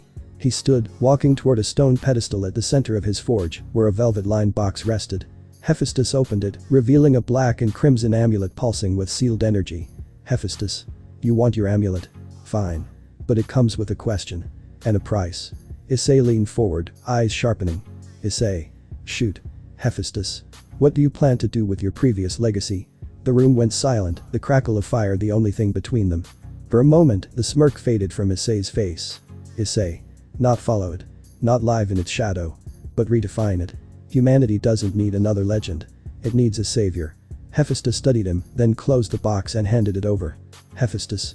Then take it, Sparda. And may your soul and gold burn brighter than Olympus itself. Issei stood up, grabbing the box with one hand and resting rebellion on his shoulder with the other. Issei. Trust me, Hephaestus. The fire's already lit. Issei would then open the box, revealing the amulet inside. It pulsed with ancient power. Sparda's signature etched into its core like a burning scar. Without hesitation, he took it and slipped it around his neck. The amulet sat against his chest like it belonged there. Issei. So tell me, Hephaestus. Why didn't you side with your fellow gods when they were fighting me? Do you happen to seek redemption? Hephaestus didn't respond immediately. The glow of the forge flickered against his half-scarred face as he reached for a nearby tool, slowly turning it in his hands. Not to use it, but to feel its weight. Hephaestus. Redemption. No. I'm not one of them. I build weapons, not pride. What they call justice, I call noise. He turned toward Issei, meeting his gaze with one molten eye. Hephaestus. Besides, I know power when I see it. And you? You're not just walking around with Sparda's name. You are Sparda now. You carry his will. And that amulet just confirmed it. Issei smirked, the amulet still warm against his skin. Issei. So you chose not to fight. Because you knew how that'd end. Hephaestus shrugged. Hephaestus. No. I chose not to fight because I'm not stupid nor arrogant. I'm done with Olympus's arrogance, especially my father. Hephaestus would then raise his hand, summoning 3 weapons from the heart of the forge. The air grew heavy as molten steel twisted and reformed, shaped by divine craftsmanship and demonic essence. Each weapon pulsed with raw power. Devil arms forged through Sparda's amulet. Hephaestus. Take these with you, Sparda. The first was a sleek black-bladed scythe wreathed in blue hellfire, the second. A pair of jagged chain blades crackling with demonic lightning, and the third. A cannon-like greatsword humming with abyssal energy. Issei stood up slowly, eyes scanning each devil arm with an approving smirk. Issei. Damn. You really went all in, huh? These beauties got names. Hephaestus. Thanatos, Artemis, and Pandora. Issei walked up to them, running a finger along the edge of one blade, feeling the energy resonate through his bones. Issei. Heh. You really do live up to the Forge God title. He grabbed all 3, his aura momentarily flaring with Sparda's power as the weapons recognized their new master. Issei. You sure you won't get excommunicated by Zeus himself if they find out about this? Hephaestus didn't flinch, his hammer steady as he molded another piece of metal. His gaze remained focused on the forge, his tone unbothered. Hephaestus. Zeus has already made it clear what he thinks of me. I've long been beyond his reach. Let him burn with his pride. He paused, throwing a glance over his shoulder at Issei. Hephaestus. Besides, the gods of Olympus have already lost their hold on power. They're nothing but relics of a bygone age. I'm not bound to them anymore. I don't think Zeus would care enough to investigate for devil arms and the amulet that I gave you. He'd just have a temper tantrums. Issei chuckled, rolling his shoulder and adjusting the new weapons he had taken from the forge. Issei. Well, at least you're not as delusional as the rest of them. Hephaestus gave a small, almost imperceptible smile, then returned to his work. Hephaestus. Delusions of grandeur make the gods blind. And I've long seen through their illusions. Issei nodded in agreement, slipping his hands into his pockets, ready to leave. Issei. Guess you've made your choice, then. I respect that. He turned to leave, the forge's heat still lingering in the air. Issei. I'll make sure your work lives on, Hephaestus. The gods may not care, but I'll make damn sure it's remembered. With that, he exited the forge, leaving the quiet hum of the divine flames behind. Scene change. Kuoh Town. Japan, 5:36 p.m. In the empty warehouse of Kuoh Town, there wasn't a single soul around. Eva had just arrived, sent by Karl to assist Ria's Gremory's peerage alongside the faction's pillar. Her mission was simple. Support and cleanup. The moment her boots hit Kuoh's soil, she was already moving. In her left hand, she gripped the Yamato tightly, its dark blade gleaming faintly under the moonlight that filtered through the broken windows. She stepped into the warehouse, shadows curling around her figure, the only illumination being the pale light of the moon spilling across the floor. Her eyes scanned the area. Quiet, still. Suddenly, 2 stray devils emerged from the darkness. Both male. Their grins were as filthy as their auras. Stray devil. Well, look what wandered in. A little baddie with bust and ass to match. They chuckled, eyes glowing with twisted intent, stepping closer. Eva didn't even blink. Her grip on Yamato tightened. Her silence said enough. Eva's eyes narrowed beneath her bangs, her expression unreadable. She took a slow step forward, the sound of her boots echoing in the hollow warehouse. The Yamato in her left hand gleamed under the moonlight, exuding a quiet pressure that weighed on the air. Eva. TCH. Typical filth. Always thinking with the wrong head. The 2 stray devils laughed crudely, completely unaware of the death that stood before them. Second stray devil. Feisty too, I like 'em when they put up a fight. Eva didn't humor them with another word. In a blink, she vanished. A whoosh of cutting wind split the air as the Yamato's sheath rang with the sound of a perfect eye slash. One of the strays froze mid-step, blood spraying from a thin, delayed slash that tore across his chest. He dropped, lifeless, before he could even process what happened. The second stray's eyes widened. Stray devil. What the? Before he could finish, Eva appeared behind him, her voice like ice. Eva. Your judgment was over the moment you opened your mouth. With a smooth motion, she unsheathed and resheathed the Yamato in a flash. A dark rift opened across the devil's torso, bisecting him cleanly before his upper half slipped off with a wet thud. Silence returned to the warehouse, the moonlight casting long shadows over the corpses. Eva stood still, unmoving, the tip of the Yamato dripping faint traces of corrupted blood. Eva. Calmly. Cleanup complete. Now. Time to meet the princess of this territory. She turned and walked toward the warehouse exit, her coat billowing with each silent, precise step. Like a ghost leaving behind a storm. Suddenly, a large stray devil emerged from the shadows. Eva immediately took her stance, Yamato drawn, ready to engage. But just as she prepared to strike, something unexpected happened. A blue bird. No, not a bird. A demonic creature. Fluttered into view. Its feathers sparked with unnatural energy as it zipped through the air, flapping wildly, catching the stray devil's attention. The beast snarled, distracted, its gaze following the erratic flight. Without warning, the demonic bird unleashed a barrage of lightning strikes. Bolts of raw electricity tore through the air, slamming into the massive stray. The creature convulsed violently, its insides fried to a crisp in seconds. It collapsed to the ground with a heavy thud, smoke rising from its charred body. Eva lowered her stance, stunned. Her eyes locked onto the strange creature, confused and cautious. Eva. A demonic bird. That can use lightning. Before she could inspect it further, the bird vanished into thin air. Its summon limit reached. Yamato found its way back to her sheath with a quiet click. Then she noticed him. Standing beneath the fractured light of the moon was a man with a noble, striking profile. His hair was two-toned. Silver blonde above, fading into warm brown underneath. His piercing blue eyes burned with quiet resolve and a haunting clarity. Draped in a dark, sleek Vatican trench coat lined with gold, a lion-shaped brooch clasped the high collar. Embedded in the center of his chest was a gem that pulsed faintly. In his right hand, he carried a holy sword shaped like a cane. In his left, a worn poetry book. Eva narrowed her eyes. Eva. Who are you exactly? Those clothes. Are you an exorcist? The man let out a quiet chuckle, amused by the question. Not an exorcist, no. More like just another failure. One not so different from the Excalibur project. Her brows drew together. Eva. What do you mean? He didn't answer immediately. Instead, he tilted his head, his gaze drifting toward the broken roof above. When he spoke again, it was with a rhythm of verse, heavy with bitterness and scars left unseen. Once bound by holy rites, now cast adrift. A scarred remnant of their cruel ambition. No temple nor tomb will claim me now. Only the road whispers my absolution. His voice was calm, almost wistful, but the weight behind each word lingered in the air. Eva. What? The man gave a small shrug, the corners of his lips tugging into a faint smile. Oh, sorry. Just a hobby of mine. Eva didn't ease up, still watching him with caution. Eva. Then at least tell me. Who are you? What's your name? He hesitated for a moment, as if weighing the cost of truth. Then came the smirk. Cocky, effortless, familiar. I have no name. I am but 2 days old. A short beat passed. Just kidding. You can call me Ice. The entire scene suddenly transitioned into a glass with the last image of the scene and then. Bang. Bang. Bang. Bang. The glass became shattered, transitioning into the word. Mission 5. End. Mission rank. S. Kuoh Town. Japan, 5:36 p.m. Eva had now met a new exorcist during her mission in Kuoh named Ice. Yet despite his appearance, she remained doubtful his presence, his power, and more than anything, his name. Ice. It sounded far too similar to the name of the former faction alliance's pillar Issei Hyoudou. Eva. Ice, huh? Without warning, she drew the Yamato from its sheath, the blade humming with restrained power as she held it inches from his neck. Ice blinked, surprised that the tension had escalated this fast on his first encounter in Kuoh. Eva. You think you can fool me, heretic? You're a devil, aren't you? That demonic bird, it belonged to you, right? Her voice was sharp, accusing, echoing through the empty warehouse. She didn't lower her weapon, not even an inch. Trust wasn't something she gave easily, and definitely not to someone who appeared out of nowhere with a summon like that. Ice, however, didn't falter. He let out a soft chuckle, then casually pushed the edge of Yamato away from his neck with the back of his hand.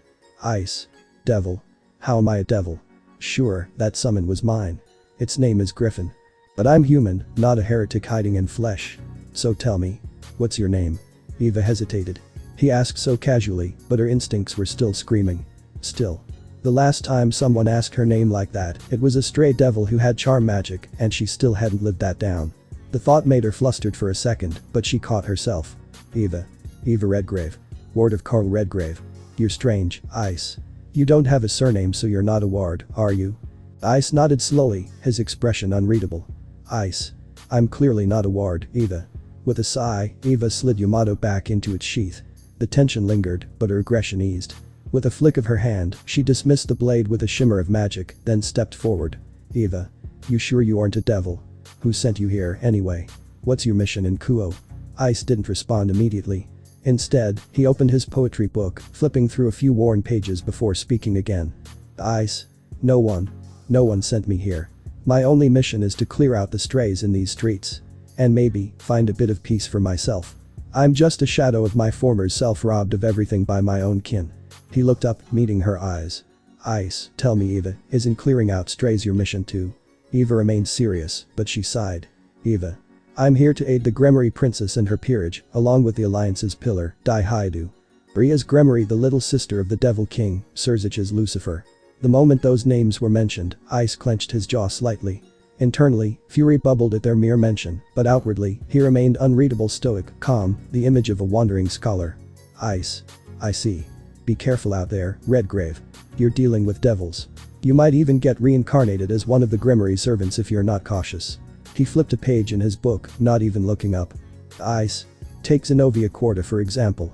Natural-born holy sword wielder, exorcist like us. She lost her faith. Traded her loyalty for a devil's crest. Now she serves as Gremory's knight, bound to the very thing we were trained to destroy. Eva's eyes narrowed at his words. A flicker of unease passed through her expression. Eva. You speak as if you've seen it firsthand. Like you knew her. Ice let out a quiet breath, gaze still fixed on the pages. Ice. Knew her? I fought beside her. Watched her fall. Not in battle, but in conviction. One moment she was a sort of god, the next, just another pawn under the Gremory banner. He finally closed the book and looked at Eva, his piercing blue eyes meeting hers. Ice. They'll offer you kindness. Make it seem like you belong. But all it takes is one moment of weakness. And you'll wake up with a crest burned into your soul, calling a devil master. Eva's grip tightened at her side, the weight of the Yamato at her hip feeling heavier. Eva. That won't happen to me. Ice gave a small, almost sympathetic smile. Ice. I hope it doesn't. Because once you're in, there's no turning back. Just remember, Redgrave. Loyalty isn't loyalty if it's bought with comfort. Eva's expression hardened, her brows furrowing as she took a step closer to Ice. Eva. Then why are you here, really? If you've seen all that, if you know how deep their corruption runs. Why come back to Kuoh? Ice returned her gaze, calm and unmoved. Ice. Because unfinished business doesn't bury itself. And some debts, no matter how old, demand to be paid. He turned away slightly, slipping the poetry book back into his coat. Ice. Besides, not all devils wear horns. Some wear crowns. Others just wear smiles. Eva's eyes followed him, still unsure what to make of him. There was something off, something more than what he let on. Eva. You talk like a man who's lost everything. Ice stopped, glancing over his shoulder. Ice. I did. But losing everything teaches you what really matters. He took a few steps forward into the shadow of the warehouse doors, his voice echoing faintly. Ice. Keep your sword close, Eva Redgrave. You might need it sooner than you think. And just like that, he walked into the darkness, vanishing into the shadows. As he walked, Griffin materialized with a sharp crackle, landing lightly on Ice's right shoulder. The familiar, a mischievous and talkative spirit tilted its head, observing its summoner with a bemused smirk. Griffin. You really sure about this, kid? You do know that Leviathan Girl is under the protection of that Gremory, right? If I were you, I'd back down, cause facing that whore again is a pain in the ass. Ice turned his head slightly, irritation flashing across his face. Ice. It's none of your business. Griffin puffed up his chest, as if offended by Ice's indifference, but quickly settled back into his familiar arrogant posture. Griffin. Oh, it's my business when you're about to make another stupid decision, kid. You really think this is gonna go smoothly? She's not just some random devil you can ask out for a date in your sleep, and you know it. Ice didn't respond immediately, his gaze hardening as he focused on the task ahead. Ice. I'm not backing down. I'll do whatever it takes to fix this mess.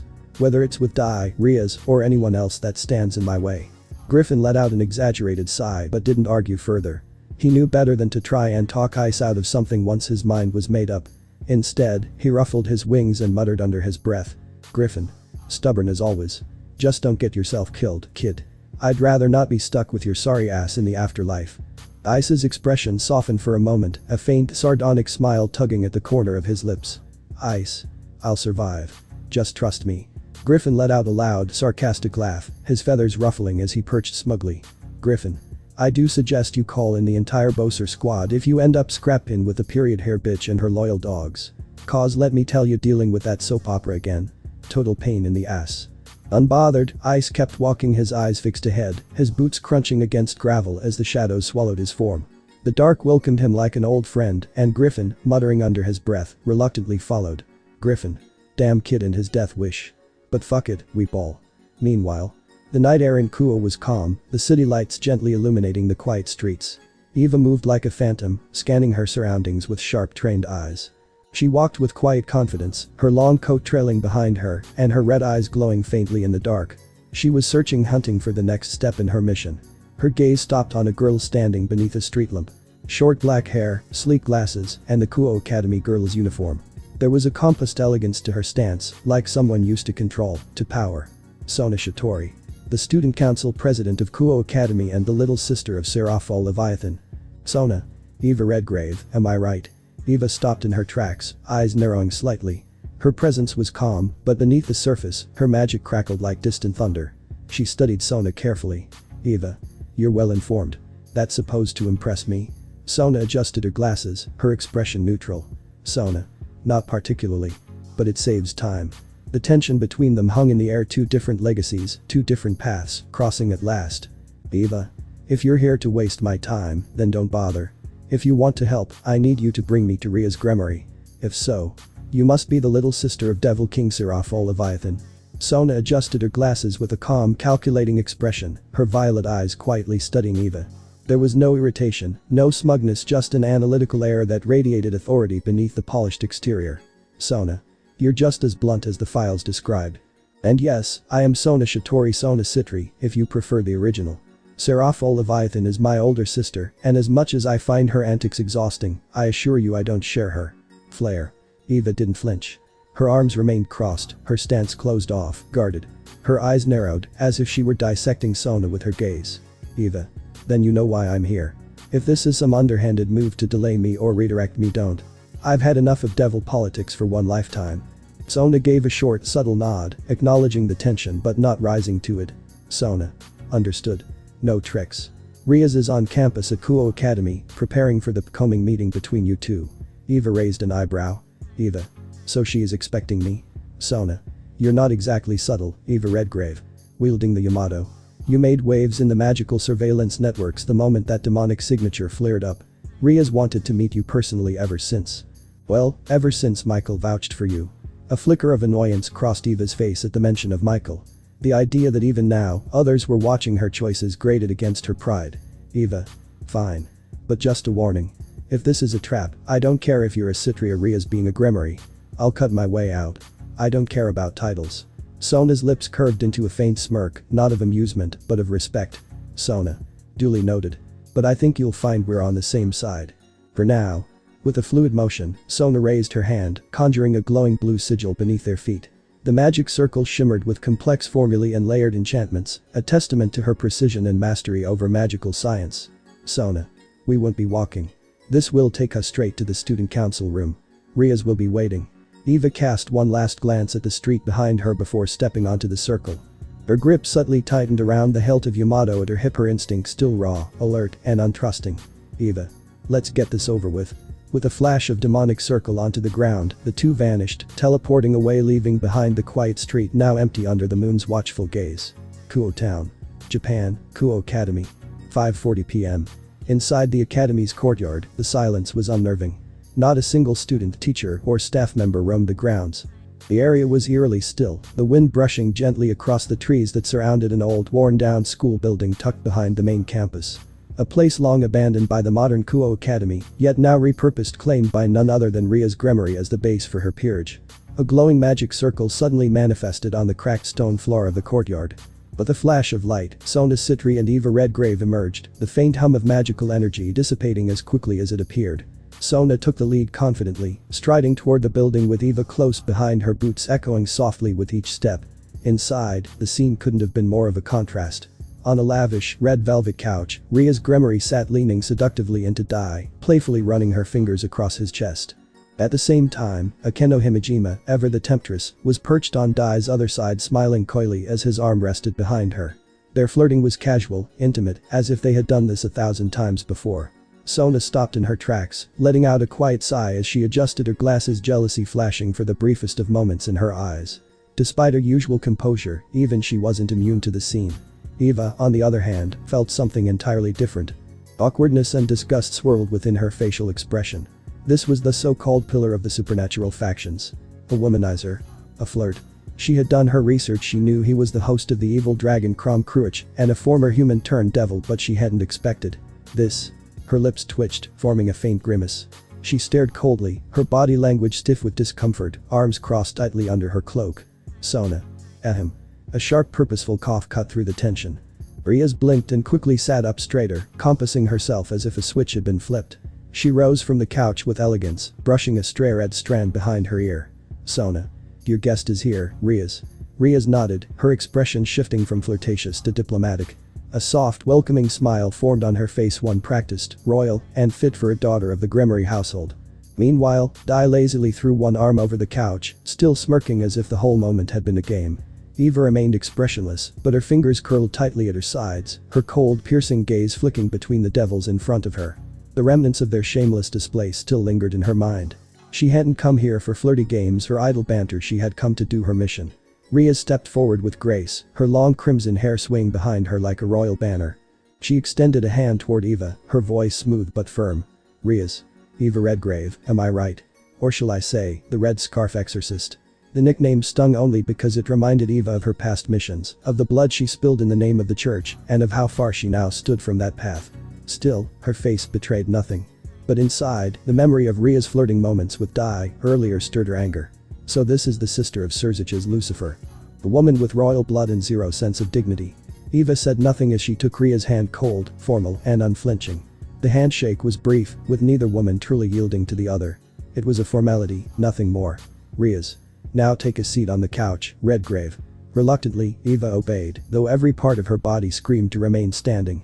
She sat stiffly on the edge of the velvet cushion, her eyes scanning the room like a hawk, noting exits, magical signatures, and familiar faces. Eva. If I'm correct. These aren't the only members of your peerage present here.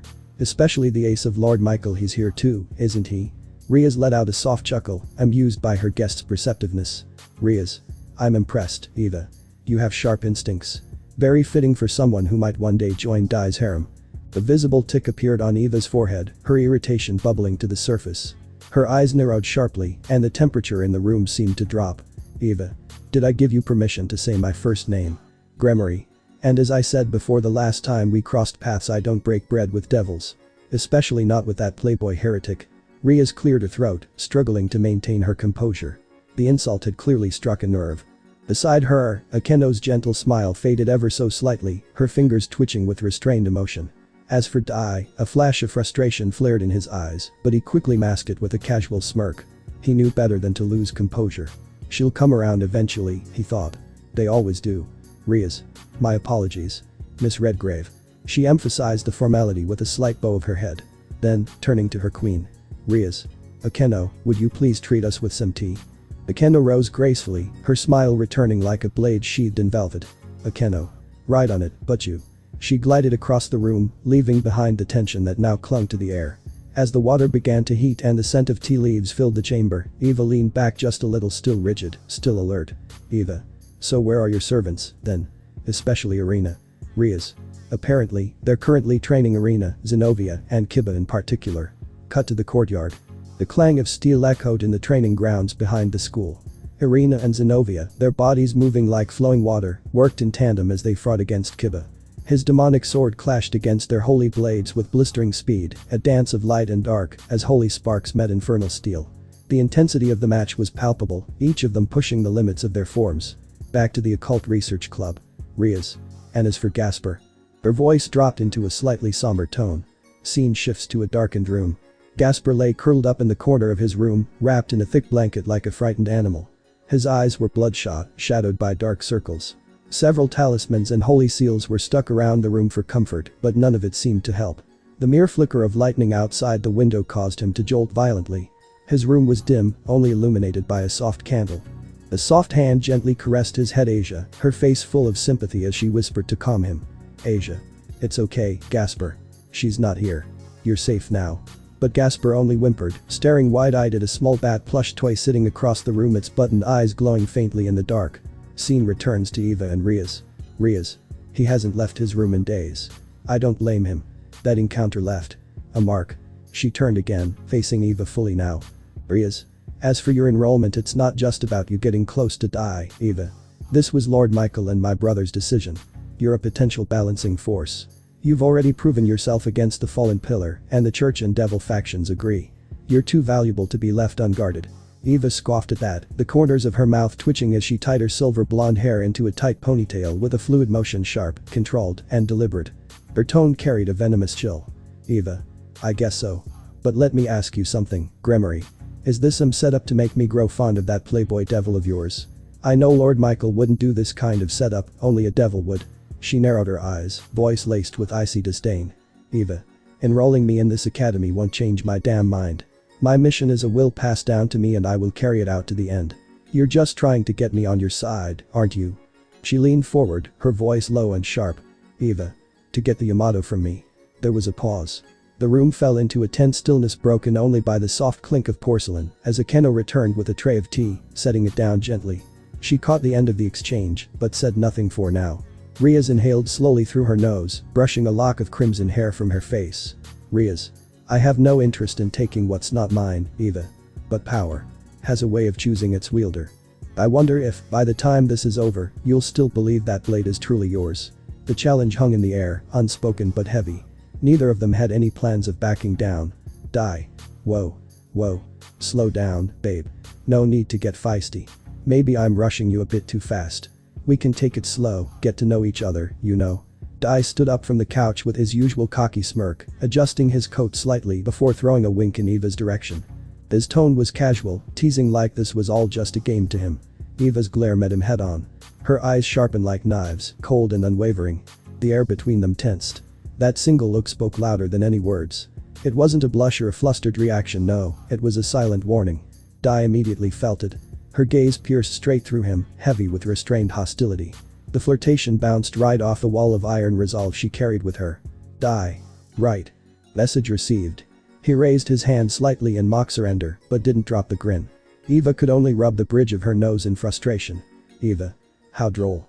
Riaz picked up the cup of hot tea from the tray and took a compass sip, her gaze steady on Eva as the atmosphere shifted.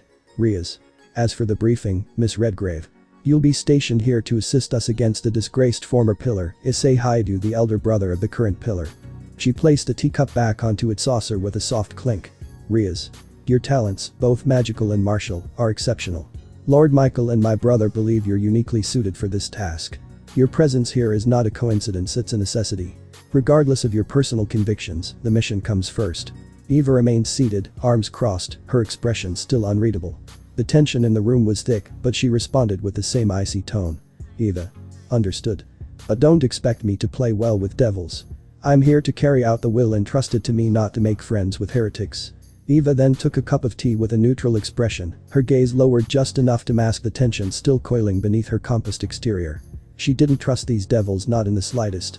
But if they dared to try anything foolish, she'd end the war before it even started. The door creaked open gently. Ingvild stepped inside, pausing when her eyes fell on Eva. Her breath hitched. There she was, the red scarf exorcist. One of the most feared and respected agents of the church. Stories of her exploits traveled like ghost stories among devilkind. Now, one of them stood just feet away. Riaz stood, gesturing elegantly toward her. Riaz. Ah, I almost forgot. Let me introduce you.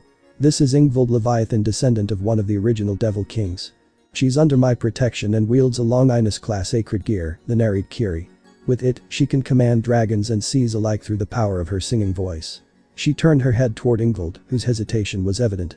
The air around Eva was sharp, cold like the eye of a storm. Riaz. Ingvild, this is Eva Redgrave.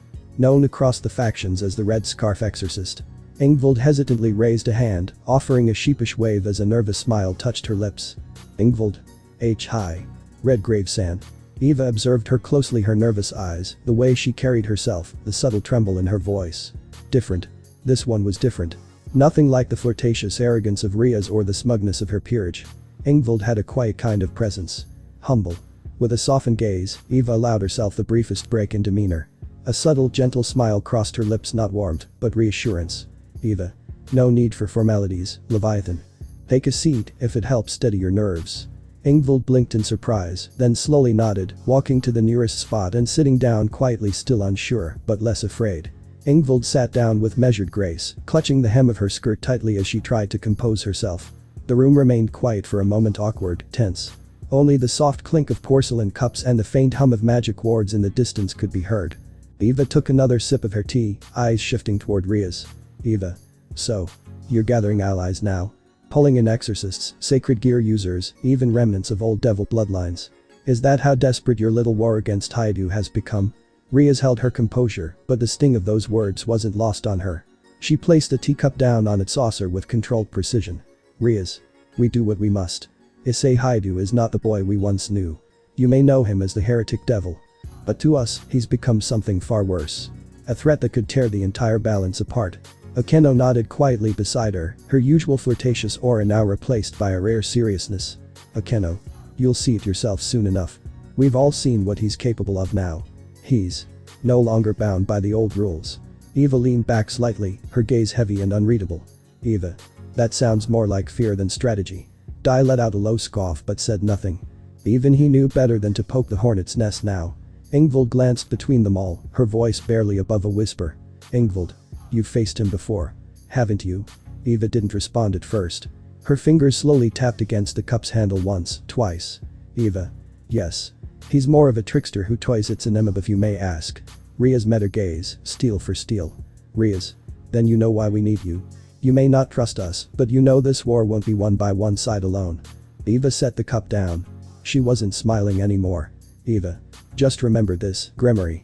I'm here on my terms. If any of you try to manipulate me, I'll cut you down before you blink. That includes your precious heretic. The weight of her words left the room in silence. Suddenly, Kaneko entered the room, accompanied by Roswis, both of them wearing serious expressions as if they had seen something important. Kaneko. But you, this is important. Riaz turned her head, her curiosity piqued by the urgency in Kaneko's voice. Riaz. What is the matter, Kaneko-chan? Roswis. Kaneko shifted her gaze toward Roswis, silently signaling her to explain. Roswis stepped forward, her tone sharp and focused. Roswis. We've recently spotted Issei. He's here. In Kuoh. The room stiffened immediately, the atmosphere thick with tension. Roswis continued. Roswis. His magic and presence were masked, completely human to the normal senses. He must be using magic to conceal himself, suppressing his devil aura entirely. Eva narrowed her eyes, immediately standing straighter. Eva. So. The heretic walks among us again. Kaneko nodded gravely, her fist slightly clenched. Kaneko. We only caught a glimpse. He disappeared before we could track him properly. Ria's eyes darkened, her mind racing with possibilities. Riaz. So he's here. Playing games in our own territory. Eva crossed her arms, the tension in her body like a drawn sword. Eva. Tell me, Gremory. How do you intend to respond? Because if you hesitate. She let her words hang, a cold promise in her voice. Riaz sat her teacup down firmly. Riaz. We will find him and reclaim the rebellion. And this time, there will be no mercy. The war they spoke of wasn't coming. It had already begun. Ingvild hesitantly raised her hand, her voice soft but determined.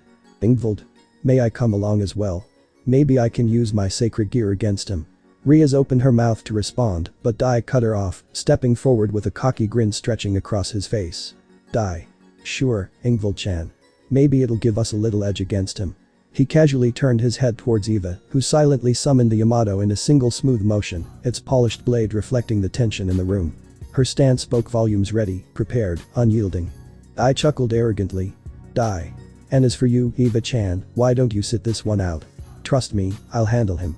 You're just wasting your time and that precious Yamato's abilities on a small fry like him. Eva's cold stare locked onto him, the weight behind her gaze sharp enough to cut through steel. She said nothing. She didn't need to. The silent promise in her eyes said it all. If he got in her way, he wouldn't live to regret it. Eva. Listen to me, pillar of the supernatural factions. I was sent here not to listen to your pointless antics. My mission here is to aid you all against the former pillar. And now you want me to sit out and not help on the first day.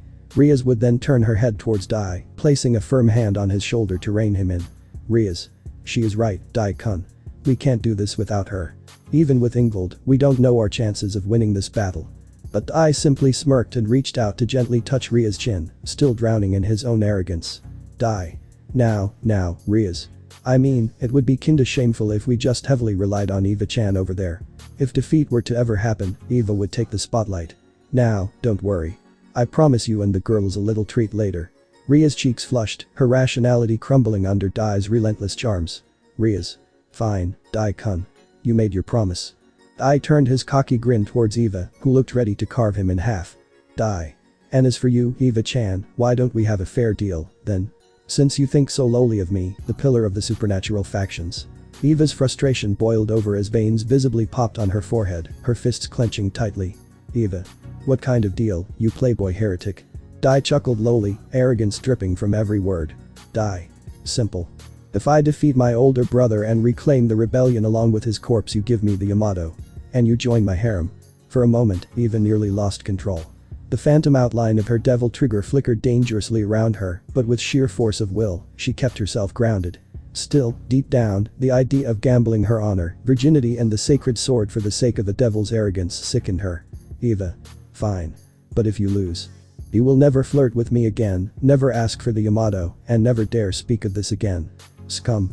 Dai's smirk grew even wider, seeing it all as nothing but a game he was destined to win. Dai. Then it's a deal, Eva-chan. Now, Rias, inform the others. Tell them to prepare, we're going to war against my disgrace of a brother. Rias, still flustered but obedient, bowed her head slightly. Rias. On it, Dai-kun. Eva could only stare, her heart a battlefield of contempt and reluctant duty, as the march to war truly began. Dai, Rias, and the rest of the people inside the room, except for Eva, exited to prepare for battle. Left alone in the now silent room, Eva slowly sat back down on the couch, crossing one leg over the other. She let out a slow, controlled breath, masking the storm raging inside her. She really was a jack of all trades when it came to gambling things. Her pride, her mission, even the Yamato itself. And yet, despite all the arrogance and foolish pride those devils carried, she knew the truth. Without her, they were walking straight into a massacre. Eva. Scum. Her voice was a low, venomous whisper as she tightened her grip on the Yamato's hilt, her cold eyes burning with silent determination. Scene change. Kuoh Town. Japan, 6:03 p.m. In the outskirts of Kuoh Town, inside an abandoned warehouse, I sat on a folding chair, staring silently into a small campfire he had built to keep the cold night at bay. The flames crackled and popped, casting flickering shadows across the crumbling concrete walls. Without a word, he pulled out a worn book from his coat. A collection of poetry. And began to read under the dim light of the fire. Suddenly, Griffin materialized out of thin air, flapping his wings as he hovered above the ground with an exasperated huff. Griffin. Another night, another poetry book, huh? Seriously, Ice. Don't you have any hobbies besides being a poetry nerd? Ice didn't bother giving Griffin a response, his eyes locked on the pages, his expression distant. Griffin landed with a heavy thud, folding his wings back and shaking his head. Griffin. Come on, man. Still brooding over that Leviathan chick. I mean, she's already brainwashed by that tiny wiener prick, yet you're still stuck in this loop. The demonic bird's voice trailed off into the hollow silence of the warehouse, broken only by the crackling fire and the soft rustle of paper as Ice turned another page, his mind elsewhere. Someplace darker, deeper. Griffin kicked a loose pebble across the floor in frustration, the tiny clatter echoing throughout the warehouse. Griffin. TCH. You're hopeless, partner. Seriously, at this rate, you're gonna rot away in this dump before you even get your revenge. Ice finally closed the book with a soft thud, his hand lingering on the cover. His eyes, once filled with reckless fire, now smoldered with something colder. More controlled. Dangerous. Ice. Revenge. He muttered, almost to himself. Griffin tilted his head, confused by the tone. Griffin. Yeah. Isn't that why you're out here? Constantly reading that book, sharpening your skills, waiting for the perfect moment to strike back at those bastards. Ice stood up, tossing the book onto the chair. The firelight caught the faint outline of his gauntlet rag seal quietly pulsing under his jacket. Ice. This isn't about revenge anymore, Griffin. His voice was low, almost a growl. Griffin blinked, caught off guard. Griffin. Then what the hell is it about, genius? Ice turned his gaze toward the distant lights of Kuoh Town, his face half hidden by the shadows. Ice. It's about finishing what I should have done a long time ago. Griffin stayed silent, sensing the shift in his partner's resolve. The air grew heavier, the flames dimming slightly, as if responding to the weight of Ice's words. Tonight wasn't just another night spent sulking. Tonight was the calm before the storm. Griffin paced around the fire, his talons scraping against the concrete floor in irritation. Griffin. You know, there's only so much a guy can take before he becomes a complete sap. And you, my friend, are this close to turning into a full-blown tragic hero cliché. Ice finally closed the book with a soft thud, resting it on his lap. His crimson eyes reflected the firelight, calm yet carrying an unbearable weight. Ice. I'm not doing this for her, Griffin. His voice was low, almost a growl. Ice. This isn't about winning her back. This is about settling a debt. And burning down everything that chained me. Griffin tilted his head, curious but wary. Griffin. Yeah. And after you settle your so-called debt, what then, big guy? You gonna live out here reading love poems to rats? Ice stood up, brushing the dust off his coat. He picked up his book and slipped it into his inner pocket, his face hardening into a mask of quiet determination. Ice. When the fire starts, Griffin. It won't stop until everything's reduced to ash. He slung his coat over his shoulders, the night wind catching it as he walked towards the warehouse door. The moon hung low and heavy in the sky, casting a pale glow over Kuoh town. A town about to be caught in a storm. Griffin flapped into the air with a crooked grin. Griffin. Heh. About damn time. The two figures disappeared into the night, the fire slowly dying behind them. War was no longer coming. It was already here. As Ice exited the warehouse, with Griffin flying close behind, he walked into a narrow alleyway. The night was cold, and the only sounds were the soft flaps of Griffin's wings. As they exited the alleyway, a bolt of lightning nearly struck Ice, but Griffin dove down, grabbing his coat with his talons, and yanking him to the side, landing him onto a deserted street. Griffin. You almost got yourself toasted, kid. But that lightning. It can only mean one thing. Ice immediately felt it, a heavy, oppressive demonic aura. His crimson eyes snapped upward, and there she was. Akeno, hovering in the air, wearing her Thunder Priestess kimono, her devil and fallen angel wings fully spread. A sadistic smile played on her lips, and her body crackled with lethal amounts of electricity. Without warning, the area around them shimmered as ancient Nordic runes lit up the ground, sealing the street within a powerful barrier. Roswa stood at the edge of the street in her full Valkyrie uniform, her expression stern and unyielding. The barrier crackled with magic, cutting off any escape. Griffin flailed in the air, panic written all over him. Griffin. Oh shit, Ice. We're doomed. We're absolutely doomed. What do we do? Ice simply clenched his fists, his face calm, but his blood beginning to boil. He then dismisses Griffin as he couldn't shut up as he's losing focus on what to do next. He knew what this was. They weren't here to talk. They were here to end him. Soon, the rest of Ria's peerage arrived. Zenobia, brandishing axe Durandal with both hands, approached with a cold, determined look. Irina hovered nearby, her angelic wings spread wide, a blade of light forming in her hand. Kiba advanced, his sword birth activated, conjuring several ethereal swords that hovered protectively around him. Hineko appeared next, her body surging with Senjutsu energy as she is on that form, white cat ears and a tail flickering into existence, as her aura thickened the tension in the air. Each of them positioned themselves strategically, blocking every possible escape route. And then, Dai stepped forward, flanked by Riaz and Ingvild. Dai. Well, if it isn't my foolish older brother. I must admit, you really do have guts to show yourself here in Kuoh. And do you really think you can hide your demonic aura by masking it as a human's? Oh, please. Why don't you just surrender the rebellion to me, brother? Dai smirked arrogantly, confident in his victory. But he was wrong about one thing. Ice wasn't masking anything. He was human now. A smirk tugged at Ice's lips as a plan rapidly formed in his mind. Ice. Sorry, but it seems you've mistaken me for somebody else. I'm Ice Roterdrach, an exorcist from the Church of Germany, sent here on a mission. I have no brother. The peerage froze in confusion. Ross was furrowed her brows, scanning Ice's aura. It was human, undeniably so. The magical level and pressure were identical to Issei Hyoudu's, but the nature of it was fundamentally different. Irina pointed an accusing finger, her voice trembling with frustration. Irina. Lies. I've never heard of an exorcist by that name from Germany. Stop lying and surrender yourself in the rebellion to us, Issei. The standoff grew heavier, the tension ready to snap at any moment. Ice sighed, knowing that these people wouldn't leave him alone. He really didn't want to resort to violence, but his patience was running thin. He suppressed the urge to strike, his grip tightening slightly on his coat. Ice. The rebellion. What even is that? Some kind of holy sword. He tilted his head slightly, eyes narrowing in genuine confusion. The name did ring a bell for him, but he was toying with them now. He just wanted them to stay out of his way. Still, the way they reacted made it clear this rebellion was something significant. The pieces weren't aligning, but he wasn't about to let them see that. Ice. If you want to get in my way, you'll have to do better than spouting nonsense about some rebellion. Frankly, I have no idea what you're talking about. I'm just here to handle my business. He glanced around at the group, his tone challenging, his body poised, prepared for anything they could throw at him. Without warning, Dai activated his sacred gear, Crescent Moon, firing crescent-shaped blasts towards Ice. The blasts hit the ground around him, sending black particles swirling, forcing Ice to slide left to avoid the barrage. Dai. Don't fool me with your lies. Your choice, Issei. You either fight us like a cornered jackal, or surrender and give me the rebellion. The constant misnaming of him as Issei was starting to grind on Ice's nerves. But the mention of a jackal made him smirk, a hint of amusement in his eyes. Ice. A cornered fox is more dangerous than a jackal. Wanna know why? He paused for effect, his voice steady as he scanned the group around him. The air felt thick with attention, each of them expecting anything. His voice held a calm confidence, but there was a sharp edge to it now. His eyes locked onto Dai's with a quiet promise of a storm coming. Ice. Because, unlike a jackal, a fox knows how to outsmart its prey. As he spoke, his feet remained steady, though the black particles around him began to swirl and shift, signaling a readiness that no one could ignore. Dai's crescent blasts hadn't phased him the way they'd intended.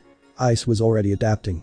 His next words were delivered with a cold edge, the kind that only came from someone who had been in battle countless times before. Ice. But if you want to keep playing this game, then fine. Let's see how far you're willing to push me. With that, Ice's body subtly tensed, his mind sharpening and focusing as he prepared for the inevitable clash. The game was on. In a smooth motion, Ice summoned a black panther, the ground beneath him crackling as puddles of black particles gathered and quickly formed a sleek beast. The panther crouched low, its glowing crimson eyes trained on the surrounding group. Its name was Shadow. At the same time, Ice summoned Griffin. He tossed one of its feathers into the air, and it transformed mid-flight into the majestic demonic bird, its wings flapping with intensity. Griffin. Let the rumbling begin, motherfuckers. Ice, meanwhile, raised a cane he'd been carrying. The moment he did, it was engulfed in a blinding light, and it transformed into a holy sword, its appearance resembling a two-handed saber. The handle, wrapped in navy blue, felt solid and real in Ice's grip, while the blade gleamed like polished steel, sharp and straight. The sword glowed a fierce purple, its holy aura immediately making the Grimoire peerage except for Arena cringe. The air around them seemed to burn as the sword's power radiated with intensity. Ice. Who's ready to die first?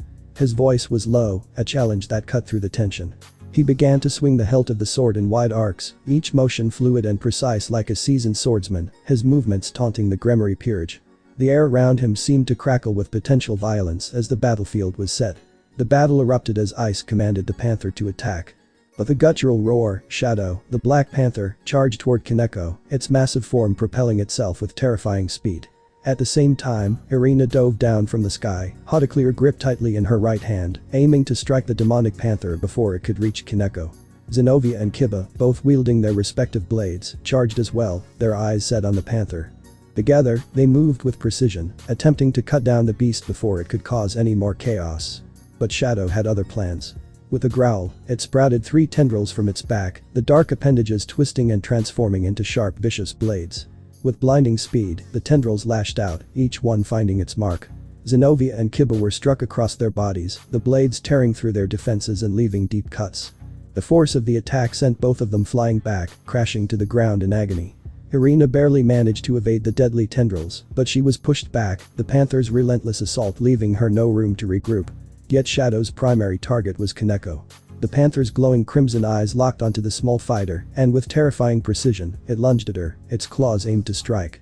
Meanwhile, Ice raised his hand, his focus sharp as he directed Griffin into the air. Ice. Griffin, send those two to hell. Griffin would flap its wings releasing some thunder near Ice's area as it lets out a chuckle. Griffin. I'm on a kid. Time to teach these bitches some lesson. With a screech, Griffin shot into the air, its wings cutting through the wind with brutal force. The griffin dove straight for Akeno, its talons outstretched and ready to rip through her defenses.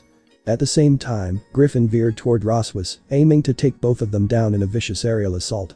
As the chaos unfolded, Ice remained calm, his holy sword glowing in his hands, ready for the next move. The battlefield was set, and every second that passed only intensified the fight. Suddenly, a power of destruction orb fired by Riaz hurtled toward Ice. Without flinching, he raised his holy sword, the blade absorbing the demonic magic effortlessly and converting it into pure holy energy. Riaz. Impossible. Wasting no time, Ice rushed at Dai, who summoned Ascalon into his hands. Their blades clashed violently, sparks flying with every impact. However, it was clear Ice was merely toying with him, each of Dai's desperate slashes being casually deflected with one hand. I smirked, pulling out his poetry book with his left hand and flipping through its pages, his right hand lazily parrying Dai's strikes. Dai. TCH. Stop mocking me, bastard. Dai gritted his teeth, frustration growing as Ice continued to make a fool out of him. Dai. Fight me seriously, damn you. Meanwhile, Shadow sprouted more tendril blades from its back, striking with ruthless precision. Kaneko struggled to dodge the relentless barrage, each vicious swipe narrowly missing her. Her breathing grew heavier, her movement slowing under the constant pressure. Irina swooped down, trying to support her, but even she found herself struggling to get close without risking getting skewered. Kiba and Zenobia joined the fray, but despite Kiba's speed and Zenobia wielding the mighty X-Durandal, both found themselves overwhelmed by Shadow's unpredictable, multi-directional attacks. Each time they tried to counter, a tendril would whip out, forcing them back or slicing into their defenses, leaving shallow cuts across their armor and clothes. Up above, Griffin toyed with Roswis, easily weaving through her rune spells and laughing at her attempts to corner him.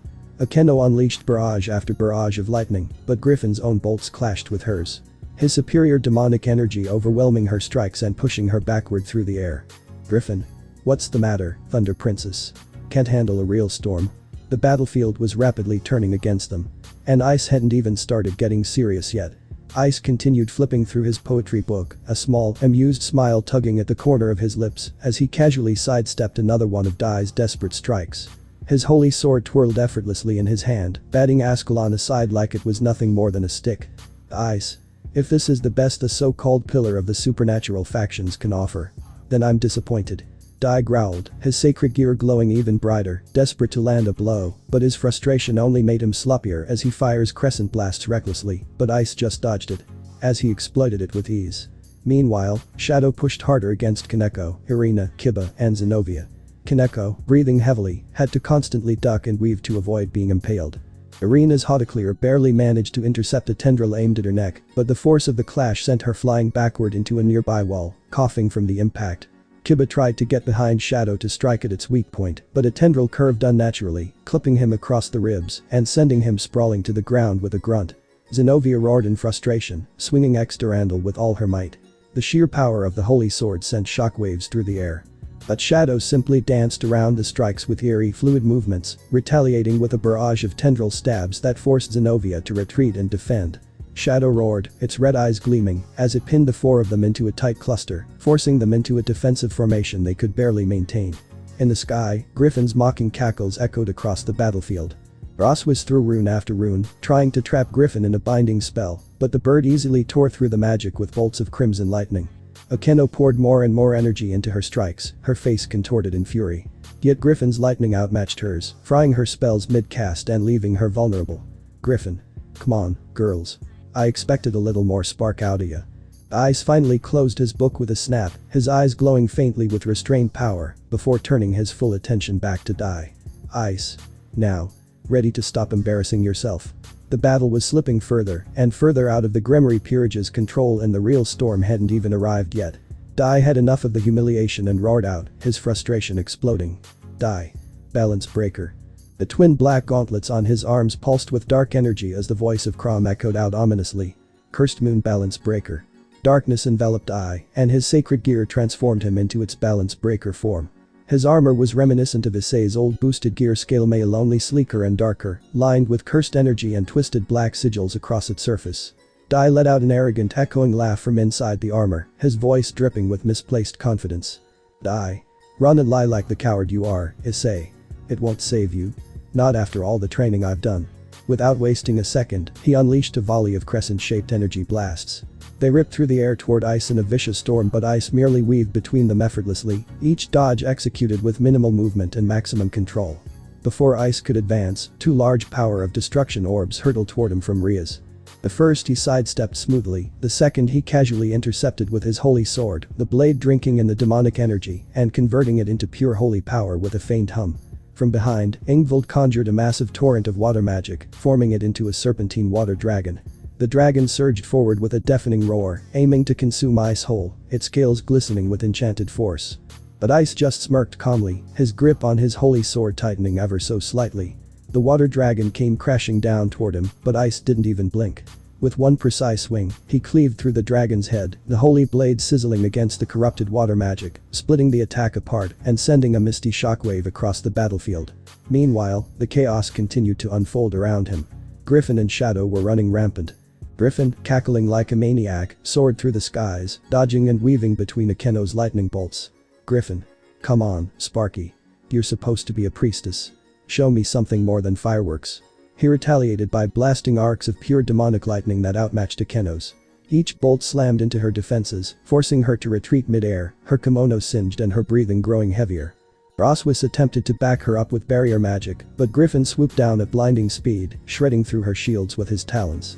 Sparks and debris exploded everywhere as Roswis tumbled to the ground, groaning from the impact. On the ground, Shadow was a blur of destruction. Kaneko, Irina, Kiba and Zenobia struggled desperately against a feral demon. Shadow's 3 tendril blades lashed out with terrifying precision, forcing Kaneko to stay purely on the defensive. Her Senjutsu aura flickered as the tendrils scraped and slashed at her arms and legs, cutting through her defenses bit by bit. Irina tried to intercept with Hautaclear, but Shadow countered viciously, one tendril knocking her sword away, while another carved a deep gash across her thigh, sending her crashing backward with a painful cry. Kiba, despite his speed and sword birth creations, found himself completely outpaced. He narrowly blocked a tendril strike but was thrown off balance, leaving an opening that Shadow exploited, ripping across his side with a brutal swipe that sent him sprawling across the pavement. Even Zenobia, wielding the mighty X Durandal, could barely keep up. She swung with full force, but Shadow's movements were too slippery, too unpredictable. One tendril slammed into her ribs, another sliced across her back, forcing her to stumble, blood splattering on the ground as she gritted her teeth in pain. The Grimoire Peerage was getting torn apart piece by piece and Ice hadn't even started fighting seriously yet. As he watched his 2 companions wreak havoc, Ice casually flipped his holy sword in his hand, the blade humming with charged energy. He tilted his head slightly, looking at Dai and the others with a small cold smirk. Ice. You sure you still want to keep playing this game? You're not doing too hot. Ice closed his book with a sharp snap, slipping it inside his coat, his expression calm, but his aura shifting. From cool to ominous. Ice. My turn. Eradicate them all. He snapped his fingers, and the black color around his coat faded into, replaced by a brilliant white color. The air thickened as dark particles began to swirl and congeal, forming into a hulking, demonic figure. Nightmare. The massive beast emerged with a ground-shaking thud, its hulking body causing the very earth beneath it to crack and splinter. Standing tall, its red eyes gleamed menacingly as it towered over the battlefield, casting an imposing shadow over everything. Griffin. Haha. Boser squad now in the field. Ice. You can keep playing pretend all you want, Dai, but now. It's time to face reality. Nightmare's colossal arms were heavy, the air around it distorting with power. The beast roared, sending a shockwave that sent debris flying in every direction. Dai's expression faltered for a moment as the weight of the summons settled in. His confidence wavered, but he quickly shook it off, drawing strength from his own balance breaker. Dai. Ha. This is just a warm-up. You're still a mere insect before me. His armor crackled with energy as he powered up, charging toward Ice with renewed ferocity, firing crescent blasts at him. Ice, unfazed, merely sidestepped the barrage, letting Nightmare unleash its fury in his place.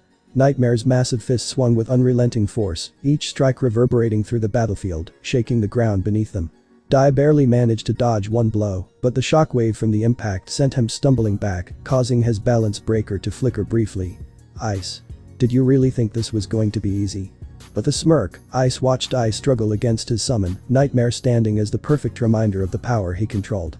The real battle had only just begun, and it was clear who was in control now. Nightmare's massive fist rocketed forward, slamming into Dai's armor with bone-crushing force. The first hit cracked the armor. The second knocked Dai back several feet. The third one struck him square in the chest, sending him crashing into the ground, unable to keep his footing. Dai grunted, struggling to push himself up, but the sheer power of the attacks had left him on the edge of defeat. He snarled, pushing all his energy into one final strike. Dai. Eat this, you weakling. With a roar, Dai unleashed a massive crescent blast, his weapon charging up enough power to kill an ultimate class being in one shot.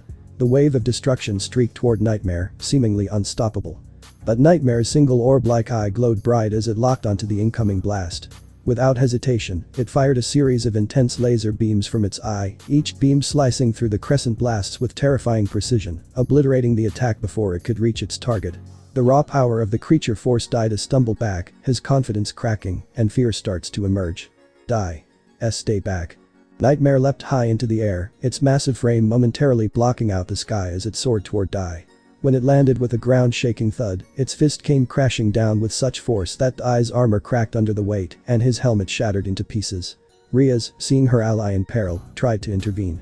She summoned a burst of power, launching herself at Nightmare to distract it. But before she could reach Dai, Nightmare unleashed a weak yet devastating laser beam toward Riaz. The beam struck her, sending her flying back in a scream of pain. She collapsed, knocked unconscious, the force of the blast, leaving her badly wounded. Issei's eyes narrowed as he saw his opening. Nightmare powered up once again, its glowing orb eye charging a deadly laser. The air crackled with energy as the beam shot forward with devastating speed, homing in on Dai. The laser hit with pinpoint precision, shattering Dai's balance breaker's armor. The blast sent him sprawling to the ground, his body battered and broken. He lay there, barely conscious, as the dust settled, his once proud form reduced to nothing more than a battered husk. Issei stood tall, his expression one of cold calculation as he watched Dai's defeated form. The battle was far from over, but for now, the Gremory peerage had been shown just how outmatched they truly were. Griffin continued to toy with the two girls in the air. He decided that it was enough playtime and that it was time to get serious. Griffin. Hey, Akeno and Roswis, wanna know why there are bats falling from the sky? The two girls were already exhausted and wounded from their clash with Griffin. They could only glare at him, confusion and anger mixing. Roswis gritted her teeth, furious at how easily he was mocking them. Roswis. Enough of this nonsense. Akeno, now's the time to finish this. Both girls charged up their strongest magical attacks, lightning and runes swirling in a massive display of power. Griffin simply laughed, unbothered by their desperation. He started crackling with electricity himself, the air around him humming violently. Griffin. Because they've been hit by thunder. With that, Griffin unleashed a devastating electric field that expanded outwards with terrifying speed. Akeno and Roswis were caught mid-air, their bodies seizing up as violent currents surged through them. They screamed in agony, losing control over their wings as the electricity overwhelmed their senses. Their bodies spasmed helplessly before their wings retracted and they plummeted toward the ground, crashing hard, unconscious and defeated. Meanwhile, on the ground, Shadow continued his ruthless assault. Zenovia, Irina, Kiba and Kaneko surrounded him, trying to coordinate an attack, but it was clear they were barely holding together. Kiba. We hit him together. He can't block everything. Kiba charged first, sword flashing, but Shadow parried effortlessly with one of his tendril blades, slashing Kiba across the chest and sending him flying backward, blood spraying from the wound. Kiba. TCH.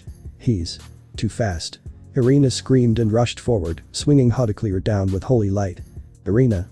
You're not taking us down that easy, monster. Shadow intercepted with a second tendril, stabbing her through the side. Irina gasped, coughing blood, before being tossed away like a ragdoll. Irina. Damn it. Zenovia tightened her grip on Durandal, fury burning in her eyes.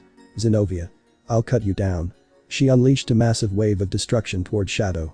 For a brief moment, it seemed like she could overpower him. But Shadow's body twisted unnaturally, tendrils multiplying and creating a wall of blades that absorbed the holy energy. In a blink, two tendrils speared forward, impaling Zenovia's shoulders and throwing her back. Zenovia. Erg. Not enough. Her grip on Durandal slipped from her bloodied hands as she slammed into the ground. Kaneko, gritting her teeth, charged forward with her Senjutsu-enhanced strength. Kaneko. I won't lose. She struck with all her might, but Shadow simply opened his maw and roared in her face. The sheer force of it froze her in place, leaving her wide open. Tendrils wrapped around her wrists and ankles, hoisting her into the air before slamming her down violently into the dirt. Kaneko. Gah. Within moments, the four of them lay defeated around Shadow, groaning and unable to rise, their bodies battered and broken. The battlefield was now a graveyard of the Gremory peerage's hopes, as Ice and his summons stood victorious, barely even breaking a sweat. The coat of Ice started to turn from white to black as the time for Nightmare's summon came to an end, dismissing him from the battlefield, along with Griffin and Shadow. Ice.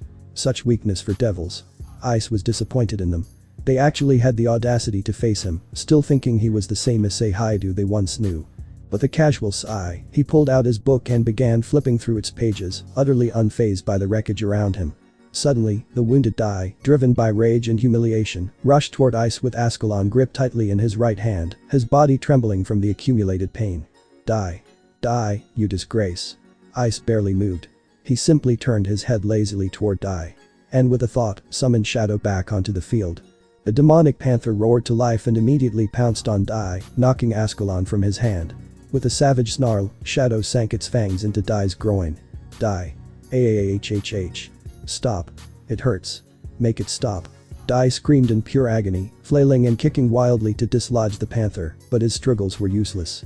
Shadow bit down even harder, the sickening sound of crushing bones echoing around the field, causing even the wounded members of the Grimoire peerage to flinch. Ice closed his book and approached with a slow, deliberate gait, a slight grin tugging at his lips. Ice. Such a pitiful excuse for a devil. Without hesitation, he kicked Ice square in the face, the brutal impact knocking the broken boy out cold. Ice turned his cold gaze toward Ingvild, who was still standing. But trembling, her magic faltering. She was paralyzed with fear, unable to muster the strength to even lift a finger against him. The battlefield fell silent, the only sound was the heavy breathing of the defeated peerage and the soft steps of Ice as he approached his next prey. Ice. Hey there, Ingvild. It's been quite a long time. His voice was calm, yet each word was like a weight pressing down on her. Ingvild instinctively took a step back, her grip on her staff tightening as fear flickered across her face. Ice watched her, his crimson eyes unreadable. Ice. What's wrong? I thought you were stronger than this. Ingvild clenched her teeth, trying to summon courage from the pit of her trembling heart. Ingvild. Stay away, Issei. You're just a disgusting pervert, just like Dai said. The name stabbed at Ice, a quiet but sharp wound that didn't show on his face. His smirk twitched for a moment before hardening. Ice. TCH. Issei, huh? Still clinging to lies you were spoon-fed. He stepped closer, the ground lightly cracking beneath his boots, but Ingvild didn't back down this time. Her voice cracked from emotion but carried defiance. Ingvild. I'd rather die than ever be with you. The words hit harder than any spell. Deep inside, something in Ice twisted painfully, but outwardly, he remained the same. Cold, compassed, untouchable. Ingvild. You're a liar. Dai never brainwashed me. He saved me from you. You're just trying to twist everything to make yourself look better. Her hands were shaking, tears forming in the corners of her eyes as she pointed her hand at him as she tries to use her magic against him. Ice's expression didn't shift. No anger, no sadness, no guilt. Only an empty smile that didn't reach his eyes. Ice. So that's how little you thought of me. He let the words hang in the air for a moment, heavy with unspoken pain. Without another glance, he turned his back on her once more. Ice. Then keep your delusions, Ingvild. His coat flared behind him as he walked away, leaving Ingvild standing there, broken by the truth she refused to see. And leaving himself quietly carrying the fresh scar she had unknowingly carved into him. Shadow was dismissed from the battlefield, dissolving into black dust as Ice turned away without a second glance. He left the place behind, walking silently through the darkened streets of Kuoh, his boots echoing on the empty asphalt.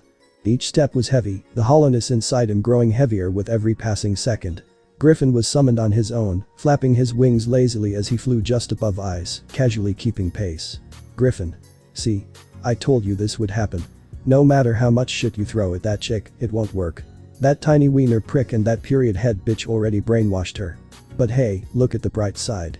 Lasagna bit his dick and balls. Ice abruptly stopped walking, his shoulders tense with frustration. In a swift motion, he reached up and grabbed Griffin's beak, gripping it tightly, making the bird squawk. Ice. Shut up. His voice was low, almost growling, the pain he'd been trying to suppress bleeding into his tone. Griffin flapped his wings harder, trying to shake free, but Ice's grip remained firm for a few seconds longer, before finally releasing him with a shove. Griffin, rubbing his beak with his wing, huffed indignantly. Griffin. Yeesh. Touchy much. Ice said nothing, his gaze distant as he resumed walking, the weight of betrayal and loss gnawing at his soul in silence. Scene change. Dimensional gap. 6:07 p.m. In the vast expanse of the dimensional gap, a woman stood alone.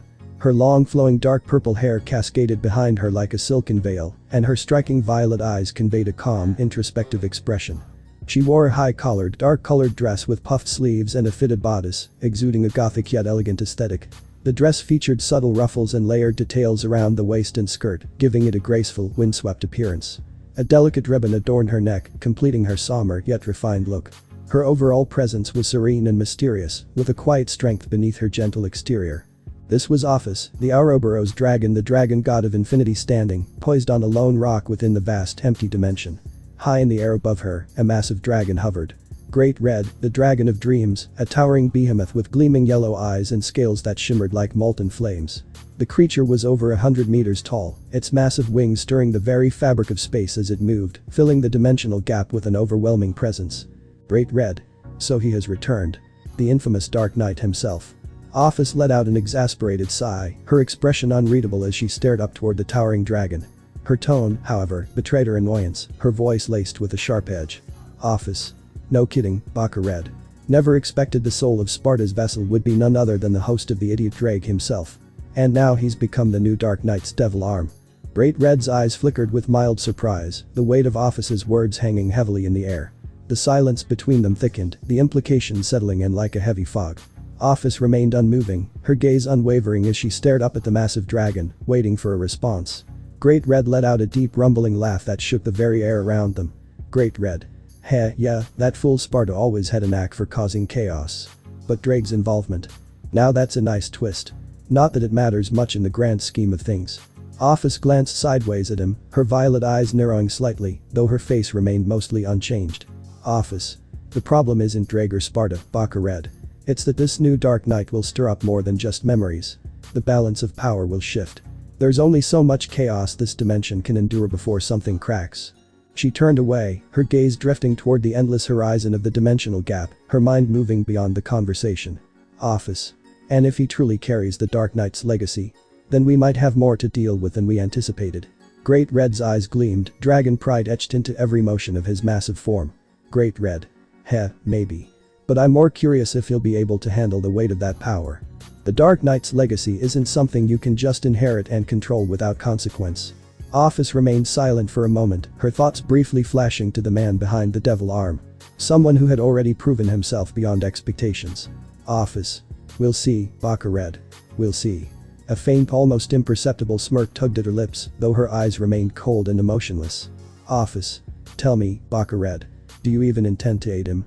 Great Red tilted his head slightly, confused by her sudden question. Great Red. Help him? No.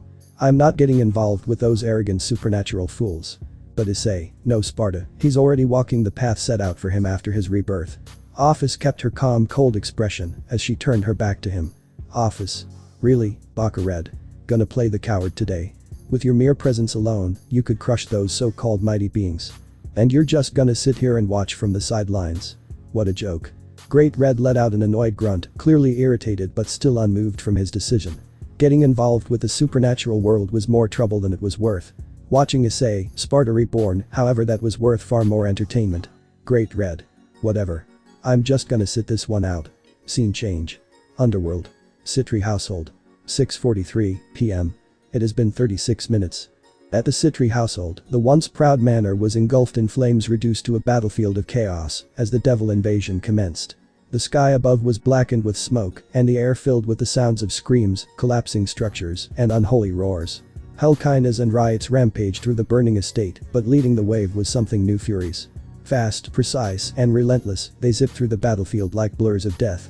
At the head of the invasion stood Zasoi, cold and calculating, carrying out Pexinox's will without hesitation.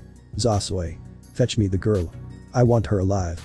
Bring destruction upon these lowly beings, especially the false Leviathan. Her voice rang out like a warhorn, and the Furies responded immediately, teleporting and tearing through barriers as they searched for their target. Elsewhere on the battlefield, Seraphol Leviathan stood defiant, her once glamorous form bloodied and burned, but her power undiminished. Surrounded by waves of enemies, she conjured massive glacial spears and blasts of freezing wind, her ice magic freezing hordes of demons in place. With a fierce shout, she shattered the frozen demons like brittle glass. Seraphol. Damn it. They just keep coming. Summoning her strength, she prepared a powerful ice spell meant to annihilate the wave before her, only to be blindsided by a massive fireball that collided into her side, sending her crashing through the air and skidding across the ruined courtyard.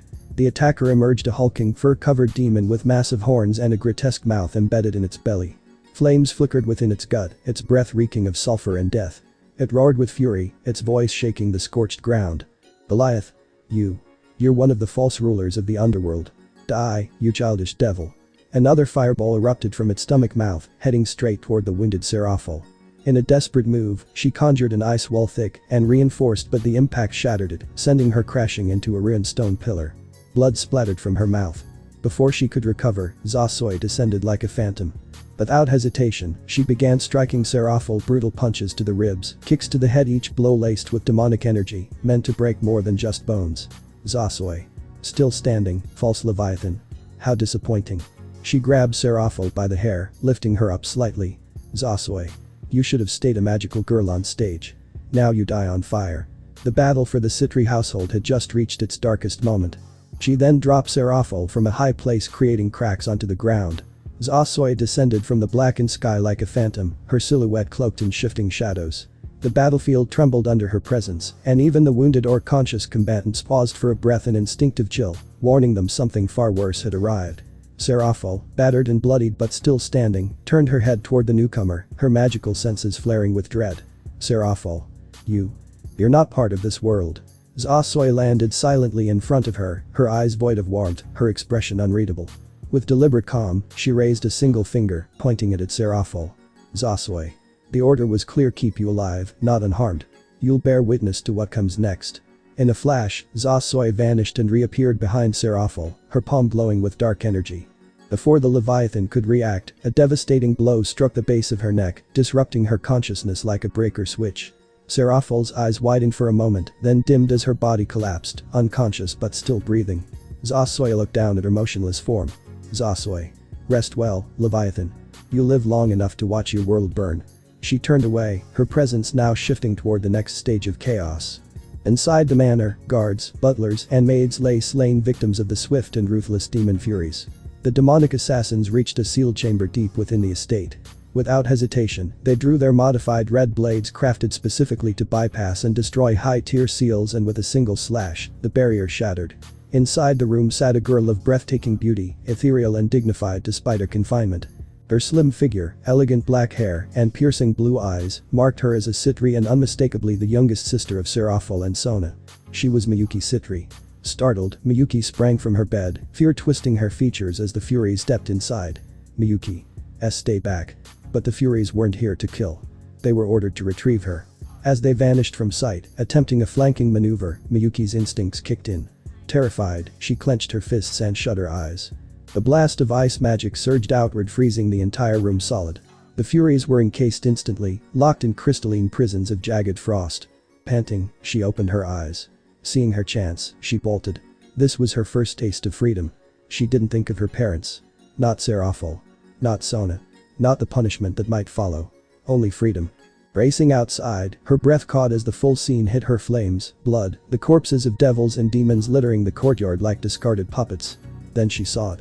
A portal. Hope ignited in her chest. She sprinted toward it. But Zasoi, perched silently on the outskirts of the massacre, snapped her gaze toward Miyuki. Her eyes narrowed as she sensed the magic signature. Zasoi moved. Zasoi. Do not let her get away. Fetch that girl. The riots snarled, their warped bodies snapping and curling inward before launching forward like jagged wheels of flesh and bone. Rolling spikes tore through the scorched ground, howling as they charged after Miyuki. Inside the burning courtyard, Miyuki ran, dodging instinctively as each riot spun toward her, narrowly missing her limbs. Her bare feet skidded on blood-slick stone as one brushed past her shoulder, tearing through her sleeve and grazing skin. She hissed in pain but didn't stop. Escape was all that mattered. Up ahead the portal pulsed. A vortex of unstable energy, flickering between dimensions.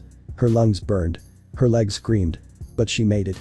With one desperate leap, she threw herself through just as two riots flung after her, slipping in at the last second. The portal snapped shut.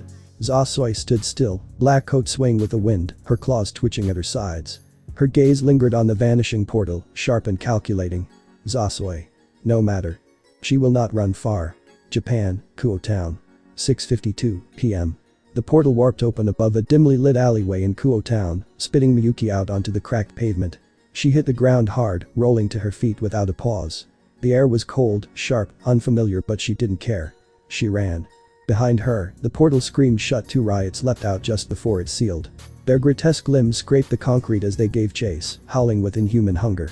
Miyuki bolted down the narrow street, weaving through trash bins and low fences. Her breath came ragged, legs aching, heart pounding. She veered into another alley, hoping to shake them, only to find herself at a dead end. She turned too fast. Her foot caught. She hit the ground with a sharp cry, scraping her palms on the asphalt. The riot slowed as they approached, stalking now, savoring the kill. Their eyes gleamed like molten tar. Miyuki crawled back, blood streaking her fingers, chest rising and falling in panicked bursts. Suddenly a flash of blue light. A phantom sword, elegant, spectral, and shaped like the legendary Force, edge pierced the air with deadly precision. It split the first riot's head clean off, then twisted midair to impale the second through the chest. Both monsters exploded on impact, their bodies disintegrating into black mist. Silence fell. Standing just behind Miyuki was Eva, calm and poised, holding the sheathed Yamato in her left hand. Wisps of spectral energy faded around her. She glanced down at Miyuki, her silver hair catching the moonlight, expression unreadable. "Eva. You alright?" Miyuki turned her head slowly, eyes wide as she looked up at the silver-haired woman standing behind her. Who was she? This was the first person Miyuki had seen outside of her family since the day they locked her away. Since the silence, the cold walls, the lies told by her sisters. And now this stranger had just saved her life. "Miyuki. Who are you? You saved me." Before Eva could answer, space distorted again, a rift tearing itself open in the middle of the alley. What stepped through was not another ride. This one was different. Towering, cloaked in scorched black armor and a ragged mantle, the executioner's presence sucked the heat from the air. The whip-like chain of hellfire unraveled from its arm, slithering along the pavement with a hiss. From behind its mask, infernal eyes locked not on Miyuki but on the Yamato. This wasn't just a mission. It was an opportunity. "Executioner. Hand me over the girl and the Yamato." Eva turned her head, eyes narrowing in irritation. More trouble. Of course. She sighed and shifted slightly, keeping herself between Miyuki and the new threat. "Eva. Stay there. I'll handle this." Her tone was calm, but the shift in her aura was anything but. She stepped forward, each stride filled with purpose. The executioner chuckled darkly, mistaking her confidence for arrogance. But then Eva dropped into a stance. Knees bent. Right hand resting lightly on the hilt of the Yamato. A whisper of killing intent leaked into the air. 3 words. "Eva. You shall die." She vanished. In an instant, time cracked. Frozen. A storm of slashes erupted, horizontal, vertical, diagonal, carving the battlefield into fragments of fate. At the heart of it all, Eva stood still, Yamato drawn in a single clean arc. The world caught up with her motion as she sheathed the blade, the metallic click echoing like a bell. Time resumed. The executioner didn't move. Couldn't. Its body sliced into countless pieces, shattered into ash and vanished, its whip disintegrating beside it. Silence. Eva turned and approached Miyuki, the battlefield quiet once more. Her expression softened, losing its edge as she knelt and offered her hand, gentle, warm. "Eva. Eva Redgrave. Are you alright? What's your name?" Miyuki hesitated. Her heart was still racing, but something in Eva's voice made her feel safe. Still, she couldn't be too careful. "Miyuki. Miyuki. Miyuki Shiba. I'm alright, Eva. Thank you for saving me." She lied without a stutter. Shiba was the name she'd picked in her head long ago for when she finally escaped. "Eva. Miyuki, huh? It is a cute name. It's nice to meet you." Eva smiled, a rare, soft one. One she only ever shared with people she trusted. Like Carl Redgrave. Like family. The entire scene suddenly transitioned into a glass with the last image of the scene, and then bang, bang, bang, bang. The glass became shattered, transitioning into the word Mission 6. End. Mission rank S. That's it, guys. Thanks for watching and supporting us. See you in the next part.